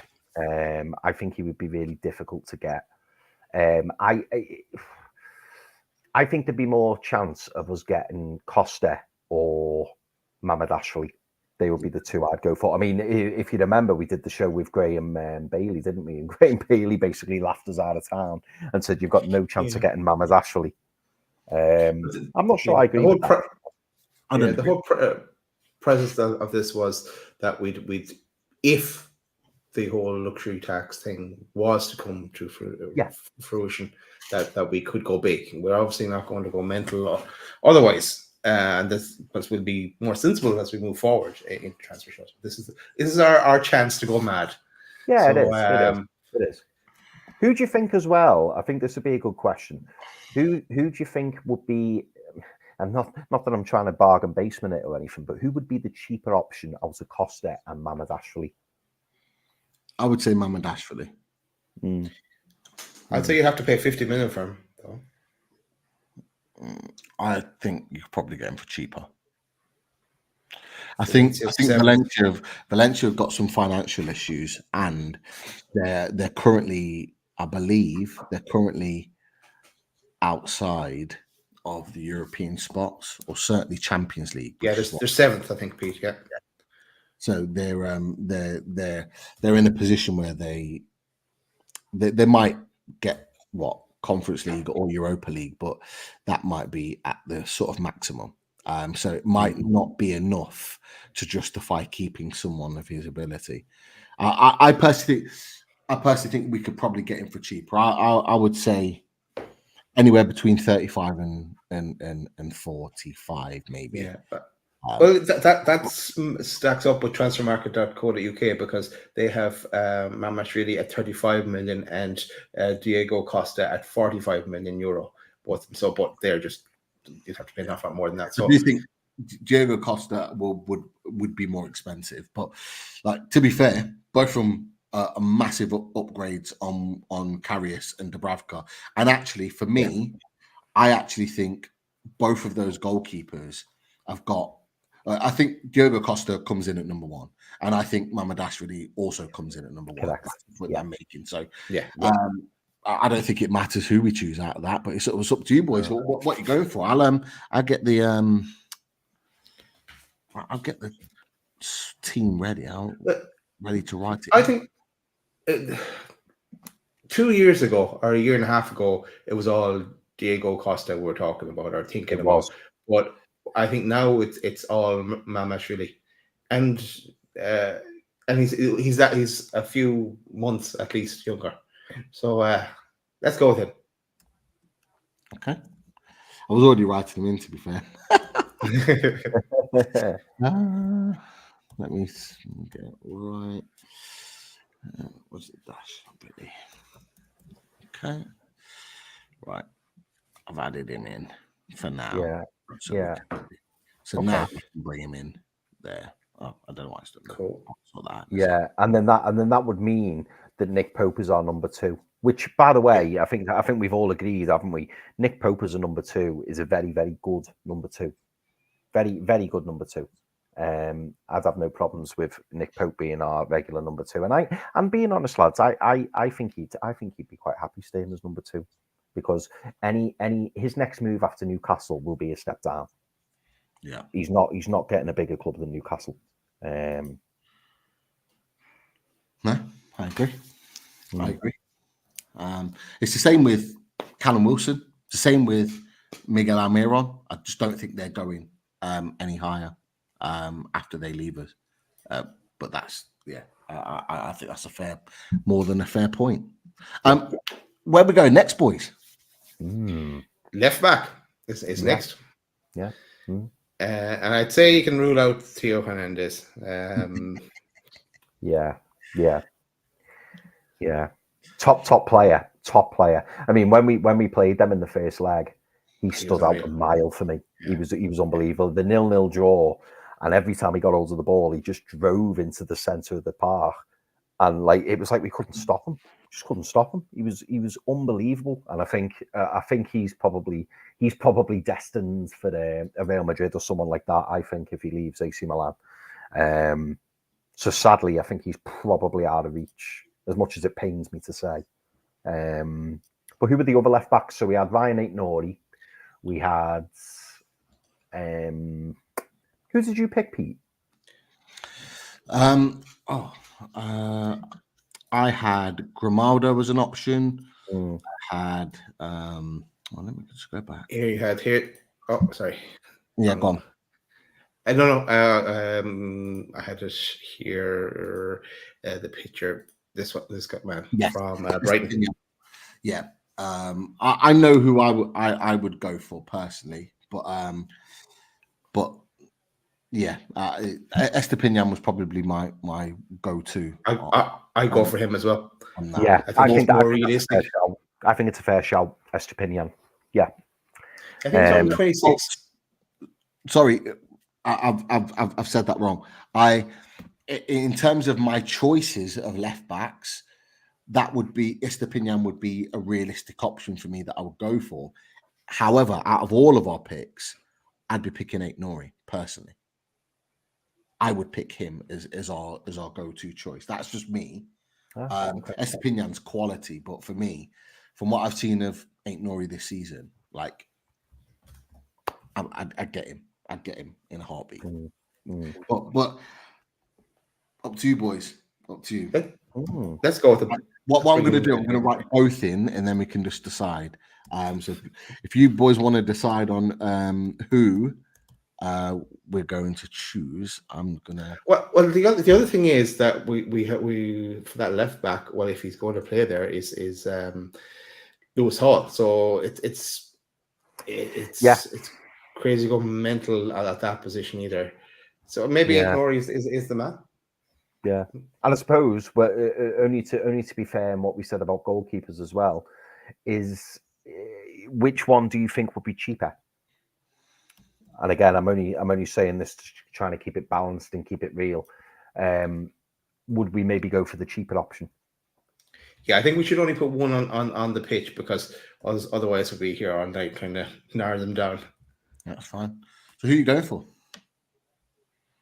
Aït-Nouri is down as 32 million. He is 22 years old. Go with Aït-Nouri. He's Espiritan is 26, I think. So go with the younger option, and then you have Hall as well to contend with. Just to throw in a curveball. Not that I don't want you to not pick Aït-Nouri, because I love Aït-Nouri. Brighton did also sign, didn't they, Barco as a left back? Yes. Yeah. Would Brighton be more willing to sell? They're saying that Wolves would be willing to sell Aït-Nouri as well, wouldn't they? Because they won't want to cash in, as I said on my little write up. They won't really want to cash in on the likes of Neto and Cunha and players like that. So maybe they would see Aït-Nouri as a bit of a risk. But yeah, I think either or would be good. Should we go with Aït-Nouri? Yeah, but he's already there. Yeah, Geordie Toon for Life's losing it now, because Geordie Toon for Life, just to remind you, that was my pick. Okay. I hope you're still watching. Right. So, are we going to centre back? Good point. Yes, we're going to centre back next. Mm-hmm. Who are the options there? I know.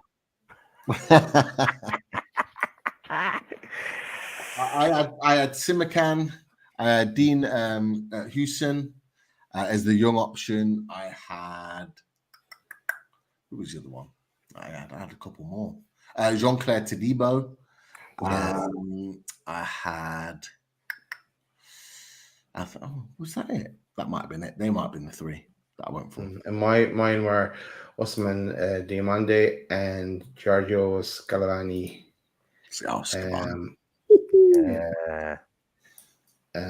Both would cost a pretty penny. Chris, I think we're ruling your option out. We'll move on from Chalobah. Yeah. I don't know after that. It's a tough one. Who would you say out of those? Dean Houston was just a young option, so we kind of park him for now. But you've got Simakan, who apparently has got a release clause of 70 million euros. You're looking around 50, 60 million.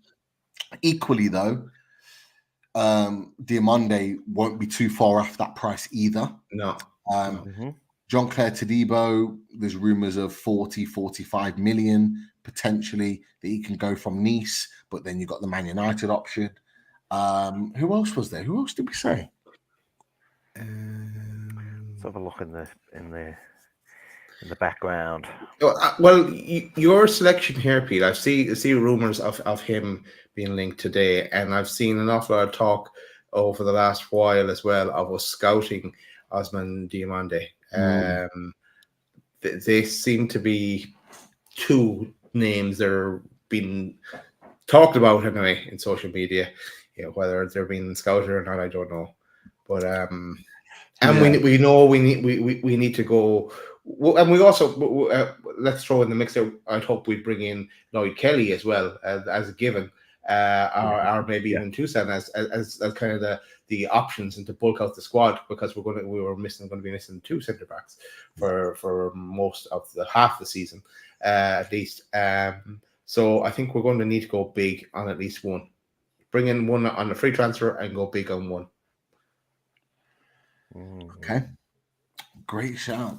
Oh yeah. To be fair, just while we're just deciding, and Lenny Yoro, Toon Gamer put in there a great option. We talked about him before, but he's looking dead cert to go to PSG. Unfortunately, apparently Bayern have got a penalty.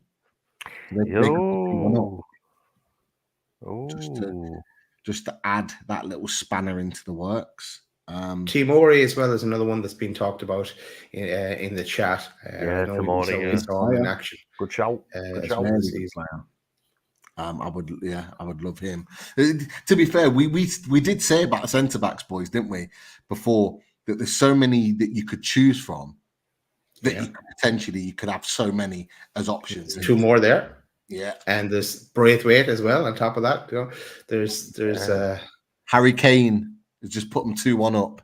Buying 2-1 up from the Peno spot. I forgot when I saw Peno buying. I thought, oh yeah, fair enough. Then I forgot Harry Kane takes the pens. Imagine that. Wow, at the Emirates, unbelievable. Wow. Yeah, interesting one. But look, Chris, you have the decided vote. Myself and Peter coming to you with selections. You have Sporting Lisbon, Osman Diomande, and you have the can't remember his name, begins with S, that's been talked about today. That they seem to be the two major standouts. Yeah, Simicam. I think Chalobah. Why, Chris? No. To be fair, someone put in the chat. How come he's not mentioned Ben Godfrey yet? I'm surprised. Yes, I saw that. That's true. No, I didn't mention Ben Godfrey. You're right. I'll tell you what I'm going to do. While you decide, I'm just going to write the names in.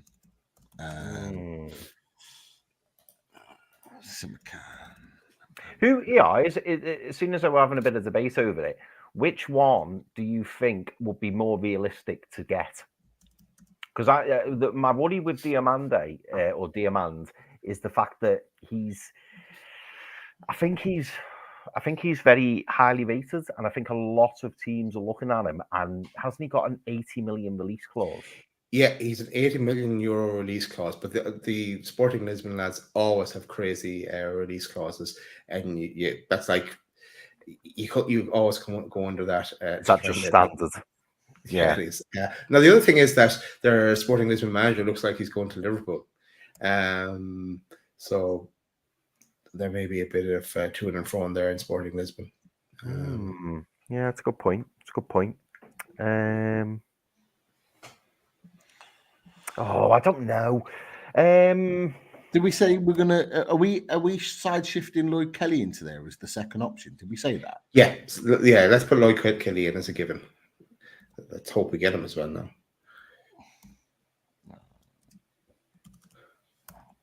Let's come back to it. So if we can't decide now, we might have a bit of barter later on. Lloyd Kelly's there. He's in there, so I've added him in as that option. Obviously, we're going to need, because Sven Botman's out of the situation.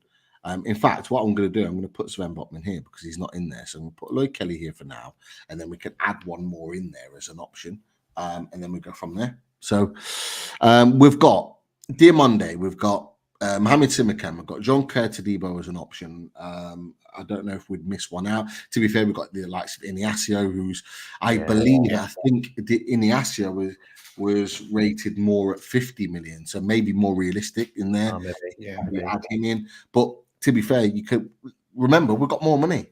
This Yeah, is we are. this Yeah, is yeah. no, this is no rules. Newcastle United. We could do what we want. So let's come back to that. Right, where we going next? Where we going next, boys? We're Number going 6. to number 6, central defensive midfielder, CDM. Yeah. I rule out Camavinga just because he scored for Real Madrid, so I'll rule him out because his price has gone way too high now. But he was never really a realistic option, and neither was Emery.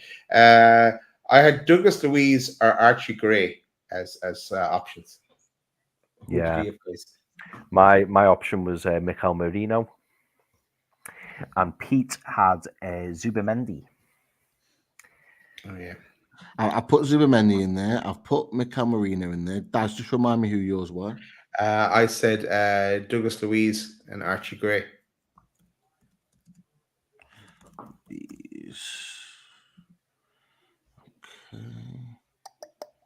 And Archie Gray.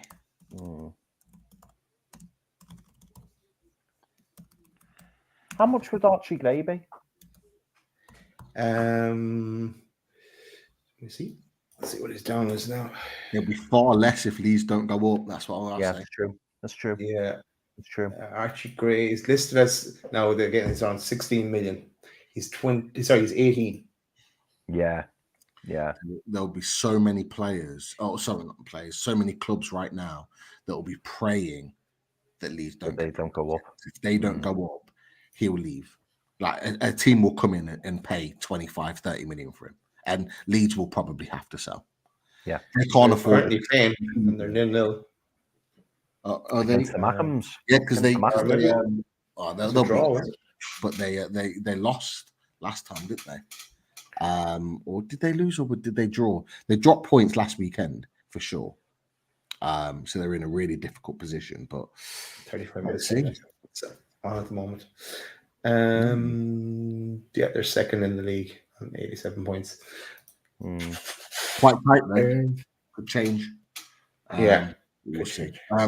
Right, so we've got our midfielders there. We've got Zubamendi, Douglas Luiz, Mikel Merino, Archie Gray. I would rule out 2 of those, and the 2 that I would rule out are Archie Gray, because I think we would probably want someone with a bit more experience. I think he sounds and looks a really good prospect, and I also I kind of have a gut feeling that Leeds will probably come straight back up. So I'm going to rule him out on that basis, but I do really like the look of him. And the other one I'd rule out is probably Douglas Luiz, only for the fact that Villa are going to get Champions League football, and I think it would be very hard to prize them out of Villa with that Champions League football. I'd agree with that, Chris. Thanks for that, Chris. By the way, sorry, Daz. I think they were your 2, weren't they? Well, no. That's fair enough. That's fair. I remember that. That. Oh yeah, you remember that when we get to my other players. But yeah. I do you know what? I kind of want to go with Pete on this, on Zubamendi, because you know what? So do I. Yeah, not in spite of you taking my selections, Chris. But no, I want to. We'd be raiding the Real Sociedad market again. Gone there for Isaac, going back for Mikel Merino and Martin Zubamendi. They're in there, so you can add him in. Like, he's a top player. He really is. It's got the for me, it's got the Paqueta vibes about it. Everyone thinks we'll go for Mikel Merino, and all of a sudden, bam, we go for his mate. Yeah, it wouldn't surprise me. For me, someone like Martin Zubamendi, who wouldn't be cheap, you're talking like sort of maybe Sandro Tonali money or close to it to get him out of there. But what you're getting, for me, he signifies is moving to the next level if we bring him in. Like, that's a big statement. Someone that Arsenal, again, imagine us taking one of Arsenal's prime targets away from them again, like we did with Bruno Guimaraes to bring Martin Zubamendi. They would be screwing. But Zubamendi for me would be a great option. Mikel Merino would also be a great option. I think he is better fit now for this Newcastle United than he was for Rafa Benitez Newcastle United. So Mikel Merino, and he's in his prime. Knows the club, knows the area, all that, everything like that would be seamless. He'd just be coming to a better club than what he came to before. But yeah, Zubamendi would just, for me, signify as And he's not young. He's not. Well, he's young. No, he's he's 25. 25. He's 25. So he's experienced in himself. But I just think it would signify as going out there and getting sort of that ready-made player, a player that's ready to step up to the next stage. Premier League football, I mean by that. And great options. To be fair, some good options in there, realistic options in there. We could have gone crazy. We could have gone Nico Barella. We could have gone that kind of level. We could have gone in other directions as well. That Zaire Emery. He was there. He was there. He was in the cards, but no, didn't go to. Was there. There's that Zaire Emery. Hopefully he's not watching, or he'll be screwing at that. Thinking the PSG players, but no, again, he's class. But yeah, he would be class. But we're never getting him. Not cool. Happy with that. He's down as around 50 million euro, but again, that's just starting figure. He would cost a bit more.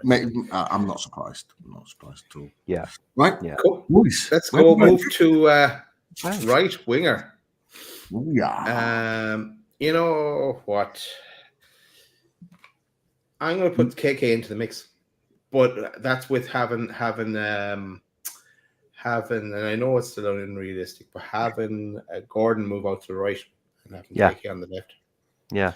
And just the Georgian influence then on the team as well. Do you know what, Daz? I think it's a good shout as well, because I think KK probably falls a little bit into the Diogo Costa range for me, in that 12, 18 months ago, KK was being touted for over 100 million. He's not had a great season, and I think that his price will be more achievable now. The only danger with KK is that it looks, it's probably the worst kept secret, that Osimhen's going to move on. Will Napoli sell KK and Osimhen? Cash out. I don't know. That's to be confirmed. But KK, if you could get him for he still scored 10 goals this season. Yeah. I think it's just the fact that he was unbelievable previous season, and I think he's just slowed down a little bit this season. How old is he as well, Daz? Is he 20? He is 23. Yeah, he's a great age, isn't he? He's a great age. So I'm not opposed to it. Pete? I'm not going to turn it down. I'm just putting in the names of players that I can remember. We had Kvaratskhelia, we had Pedro Neto, we had Rafinha. They were the players I just could remember. Morgan Gibbs White, I'll just put that in there. He was an option. Obviously, we've been linked with him. Chris, who did you have? Don't forget my pick, Pete. Elise. Yeah.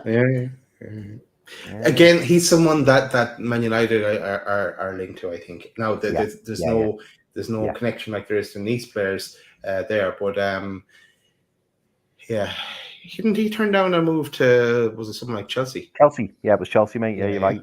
Yeah, he did, and then signed a brand new deal with Palace. Like Gordon did, was really surprised by, but at the end of the day, that'll mean to me he's definitely got a clause in his contract. 1,000,000% he's got a clause in his contract, Michael Elise. Yeah, we had Rooney Badeji as well. Ryan Cherky, who we've talked about before. Yes.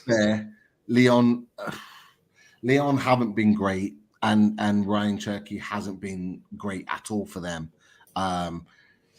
So yeah, you're kind of delving into the unknown with Ryan Cherky because you don't know where he's at this moment, in my opinion. His talent is unquestionable, but I just think he's had a really bad season too. And we need a sure thing. We almost need a sure thing in that right wing, and he would be very much a risk bringing him in. If you're going to risk someone, you bring Jakub Minter back into the fold, and you bring him into the squad. If you're going to risk a player and not sure whether they're ready to step in, you do that with your own player. Chris is getting an awful lot of reviews in the chat tonight. You know what? Everyone's being incredibly mean to me tonight. I'm gonna be really upset tonight and thinking about me wrinkly raisins or whatever they're called. I'm gonna be upset later. I can't remember what they were Chris, called. I've got something I'll sort you out. It's called Crop Soother. Oh, there you Soother. go. There you go. That'll sort you out. Bit of soother. I need that. Bit of I soother. need that. I thought it was going to be called crotch. I thought it was going to be crotch soother. Crotch soother. That sounds like a better name. Crotch soother. Crotch soother. Oh. Yeah, I don't know. Do you know what? This is a difficult one for me. Do you know what? I suppose you could, like you said, Daz, you could rule Elise out in terms of the Man United links. And also, let's be honest, Pete was talking about a sure thing. With the injury records, are we ruling out Elise and Neto purely for those injury records? We can't have another season. You're going to have to pay crazy money for any of those selections we've put in. You need 60 million to start with. You can probably hire 65 for the lowest price player on that list. If you're paying 65 million, you might as well go and get KK for 70. Yeah. I'm not convinced. I'm not convinced on Rafinha either. In terms of, I am as a player, but in terms of Barca letting him go, and would Rafinha want to come back to Prem? I just don't know. It's the same argument with Ferran Torres, isn't it? Ferran Torres, he walked away from Man City. We not many players walk away from Man City, do they? Come on, boys. We know we're going here, so let's not be. Well, I can ring Georgie Josh, to make the decision if you want, guys. Yeah. No need. We've done it for it. Yeah. Yes, get in, KK. Yeah, get him in. I'll stay quiet for the rest of them. So. You know what? There was I'm happy now. I'm happy. There was another player I had in my mind then, and it's gone blank. There was a player, and I thought, ooh. Do you know what? If I remember it, I'll come back to it. And we've spoken about him in the past, but we haven't mentioned him tonight. Nico Williams. You know it's gone up my head. No, it was a player. Oh, who was he? We didn't mention Chiesa. It wasn't Chiesa, but no, you're right. We didn't mention Chiesa, did we? Chiesa was definitely an option from Juventus. Again, I think it's another one. Be hard to pull him out of Juventus. Yeah. I think it'd be hard to pull him out of Italy, if I'm honest. But yeah, interesting. Very interesting. Very, very.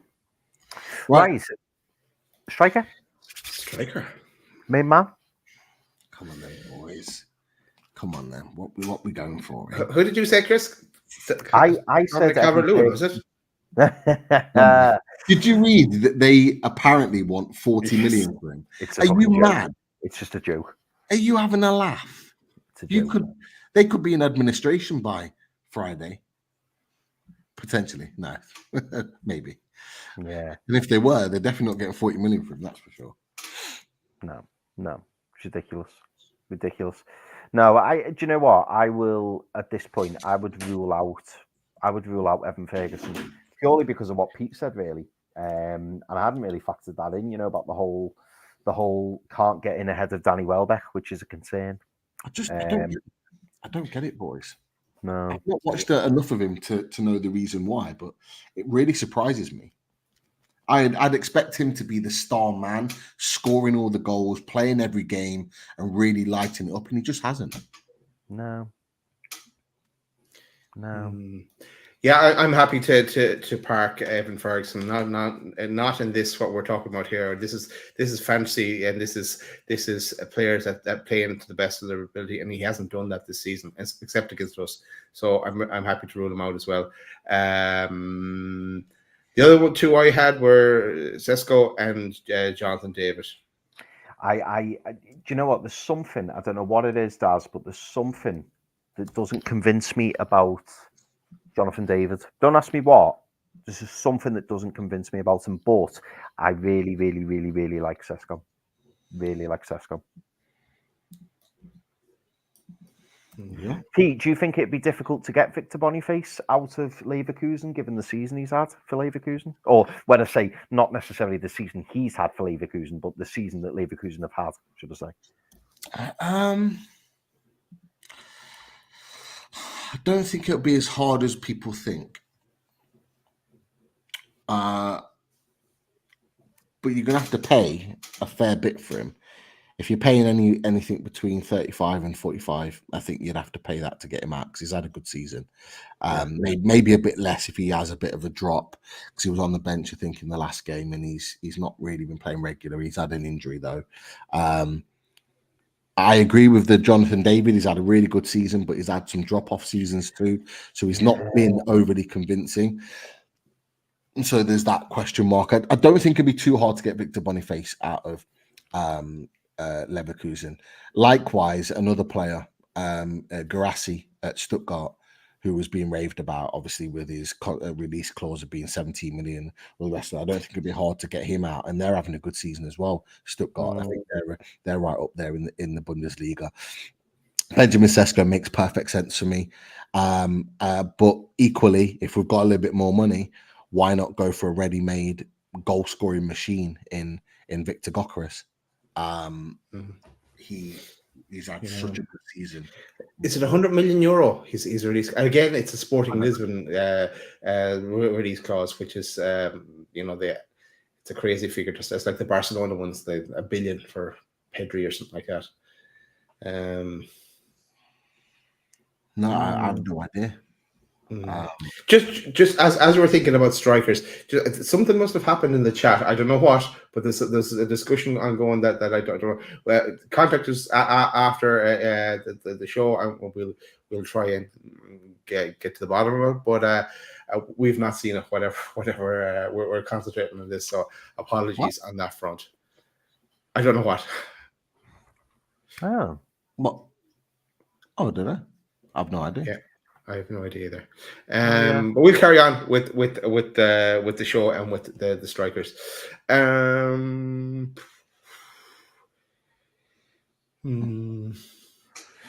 Okay. So yeah, we've got this. Was there anyone else that we missed? So we've got Victor Boniface, Jonathan David, who I think we've kind of ruled him out. Benjamin Sesko, Victor Gyökeres. To be fair, the fact that we've talked about Benjamin Sesko for quite a while now, it kind of makes sense. And he's got that release clause, Pete, so we know it's around the 45 million mark, isn't it? So it's not ridiculous money. Not ridiculous. No, definitely. So you boys happy to have, I'm sure you would be, Benjamin Sesko added? Oh, absolutely. Absolutely. Yeah. I think he's someone that would want to be the main man, but could see he'll get plenty of game time, especially if you're in Europe as well and domestic competitions, and just the rotation like a Wilson does today. So someone that's happy to ply his trade and try and even oust Isak as our number one striker. Be a difficult task, but I think he would fit in there, and he's only about 20 or so. Yeah. So then the only one that we've got to settle on is the right centre back. Yes. Yeah, we do. I forgot about that. So we've got Lloyd Kelly in there. I've took Botman and Lascelles out. Fabian Shaw will obviously be available next season. Well, fingers crossed anyway. Lloyd Kelly, we're kind of almost jumping the gun there by saying he's going to be a Newcastle United player. We're hoping that'll be the case. But so that then leaves probably a potential for one more to come in. So let me just run it back. Very much. Do you know what? Michael Pomar has made a good shout, Pete, and we've not factored that in either. Because we've slotted Lloyd Kelly in. Do we slot Tosin Adarabioyo in? Yeah. I can't see us getting both of them though. I can see us getting one, but not both. I think we'll pick up one on a free.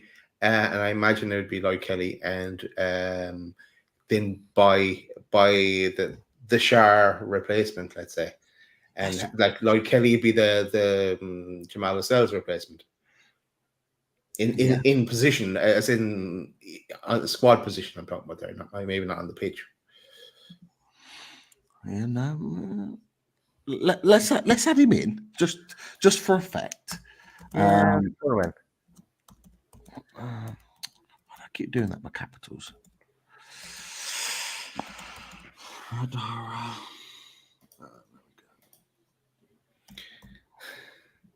Make sure I get it spelled right. Centre back. Tom Dixon. I love that off Tom Dixon. He's just said to me wife, "I'm good, Lisa. How are you doing?" With your 2 points deduction. Smooth, Tom. I love it. I love it, Tom. He's just Tom Dixon's like the nicest guy in the world, and he's just gone in 2-footed on the wife. I love it, Tom. I love it. I'm going to fix this round, boys, here. So I'm going to do this. I'm going to put Burn as the backup option at left back. Left back. I'm going to put Adebayo there, potentially as a first teamer, Shah there. So then we're still in the same situation. So we've got a first choice left back, Lloyd Kelly as a second choice. You could probably throw in Lewis Hall as a third, potentially. But we also know that Lloyd Kelly can come in here. And then we're looking at one more centre back. Yeah, just Michael Palmer makes a point here as well. A good one. I'm perfectly happy bringing in both Kelly and Tussin and focusing our cash in other areas. I know what he's thinking. He's thinking of putting all that money on KK. I'm all for that as well. I tell you what. Then, if that's the case, I would then go with a cheaper option in Jean-Claire Todibo. And the reason being is because Mohamed Simakan, although super talented, Usman Diamande, who's equally super talented, both have very high release clauses.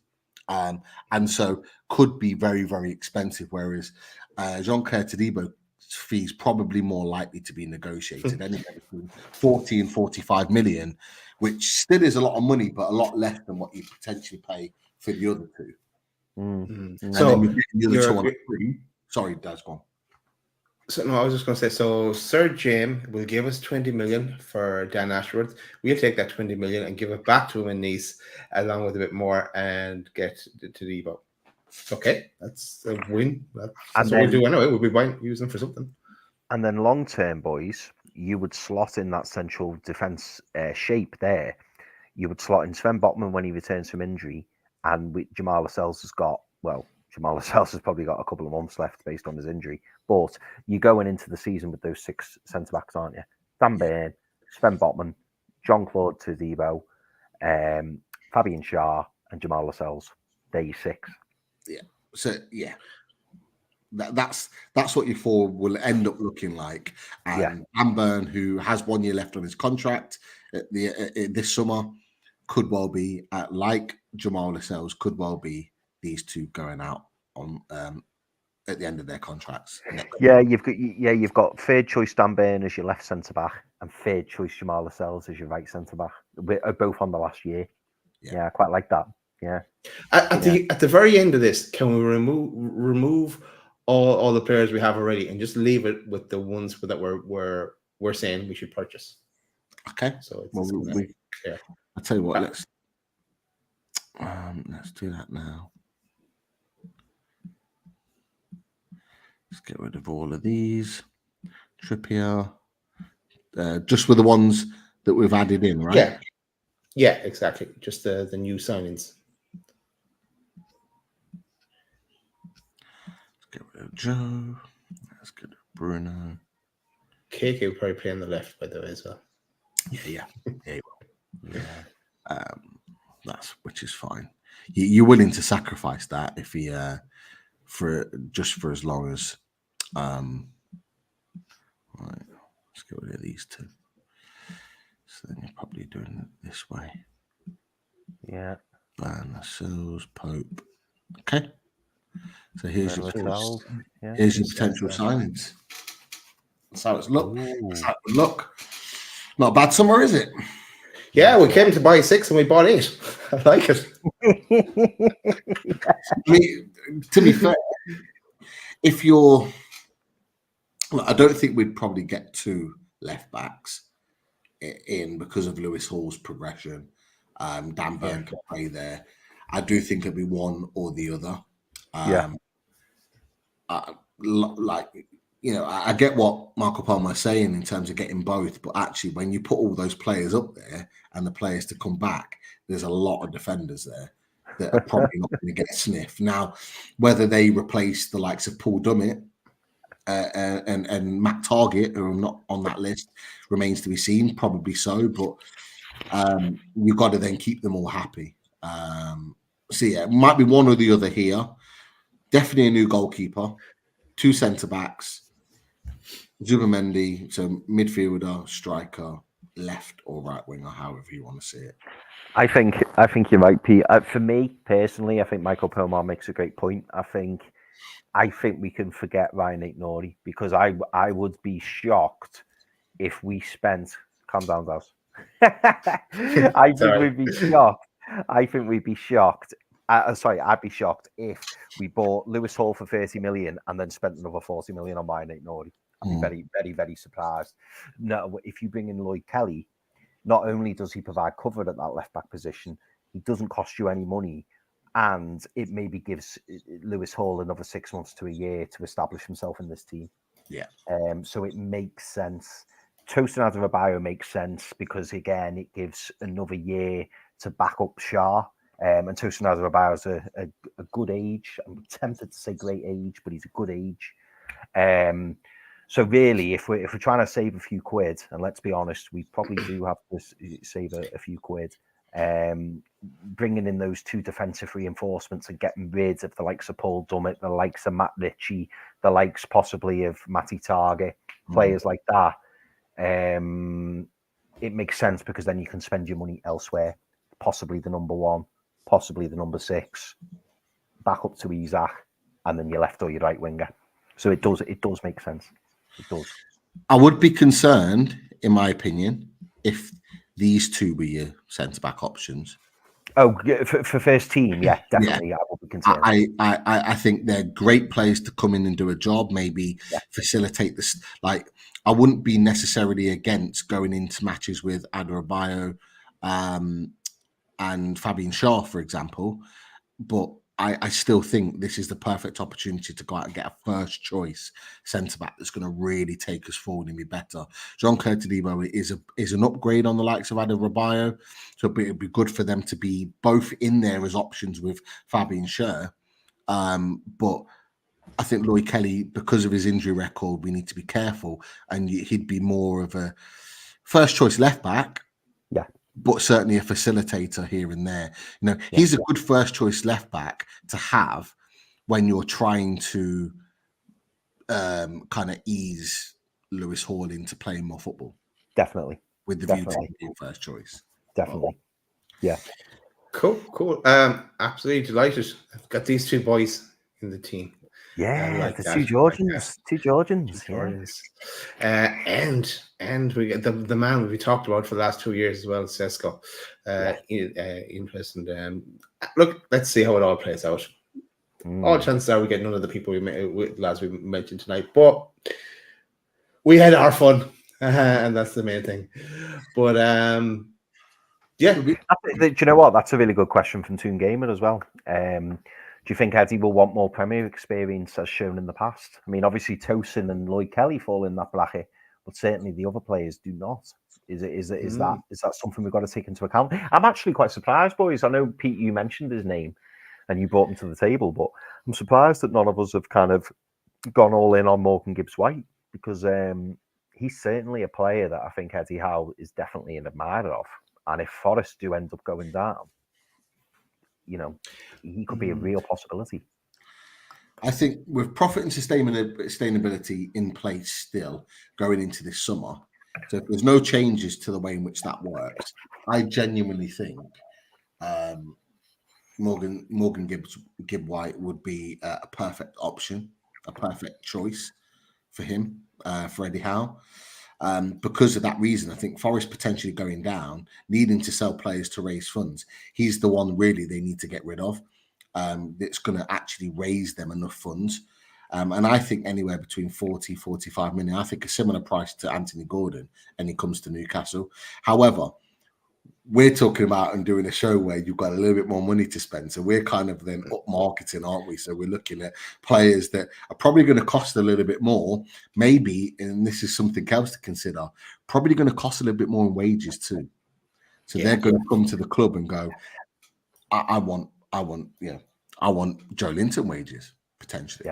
Yeah. Yeah, you know what I mean? Like he's been back and forth. That's talked about at the beginning of the show, but now is agreed on a new contract, 4-year deal. Some of these players that we're talking about, Kvaratskhelia coming into Newcastle United, he wants Bruno wages. There is no doubt he comes into Newcastle United and he wants Bruno wages. He's not going to come in and sit on Napoli wages because I think he was only signed for like 10 million. So he's not going to be on mega money, but he's going to want it because of the fee that we're probably going to pay to get him in the club. Zubimendi is going to be the same. If Mamadashvili comes in at 45 million, he's going to want 100 grand plus a week. So there's that you've got to contend with as well. And having more of that money allows you to spend more money on wages, etc. Yeah, look, we've gone, and thanks, Chris, for that one. For Pete, you'd be happy with that. There's always a first time for everything, and well done, Millwall.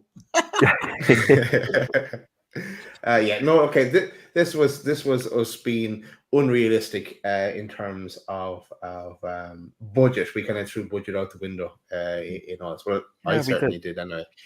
Chris, you mightn't have. I was mindful of the budget, but no, it is all pie in the sky, isn't it? We're all just kind of throwing some options out there. We really don't know what's going on. Yeah. We'll become more focused as we get closer to the window opening, and we'll do the fully loaded transfer shows, and we'll talk about players that are actually linked, and then get our contacts on to discuss all of the above. But let's start bringing the show to a close, as well as Manscaped and the code running through the bottom of the screen. Also, a shout out to our other sponsors in the shape of the radiatorshed.com. As I stop the banner now for a second, the radiatorshed.com, and go check out the latest and greatest on Russ's website there, the radiatorshed.com, for all the radiators you could ever want in your life. There's loads of them, and go the latest pictures as well. Get them installed with InstallWorks. Also a shout out to H2O Bathroom Design Co. and for all the bathrooms and bathroom wear that you may need. So go check the website out there as well. That's it for the show. Actually, I never loaded the picture for away days, Pete. I forgot all the other pictures. But we are back on Thursday at 6 o'clock. But tell us more. Early start for us on Thursday. So Tobes, if you know Tobes from 12th Man, Big Six, he's going to come and join us. He's really looking forward to coming and chatting Spurs, Newcastle. I really do like his opinions. He's a good guy, really knowledgeable. We'll tell it how it is. Loves to go at Lawless, as I do. So we have something in common there as well.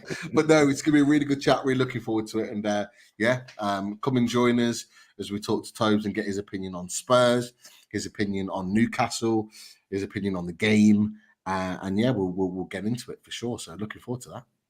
Nice one. That's Thursday at 6 o'clock.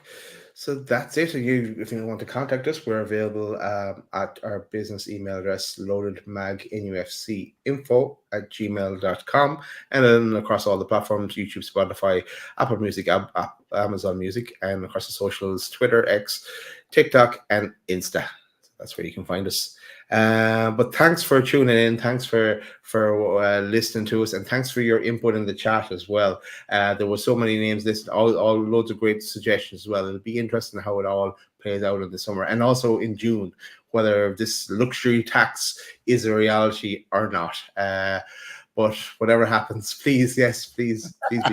But whatever happens, we'll have some fun talking about the names we're linked with, and looking forward to a reaction show when we do make a signing. We didn't have one in January, but we're definitely having one, at least one this summer. Right, last thing left to say, Chris. How'd you like that? Good night, everyone. Loaded 20. Remember, loaded 20. Good night.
drink it. Like me, then tell me if you like that, like that.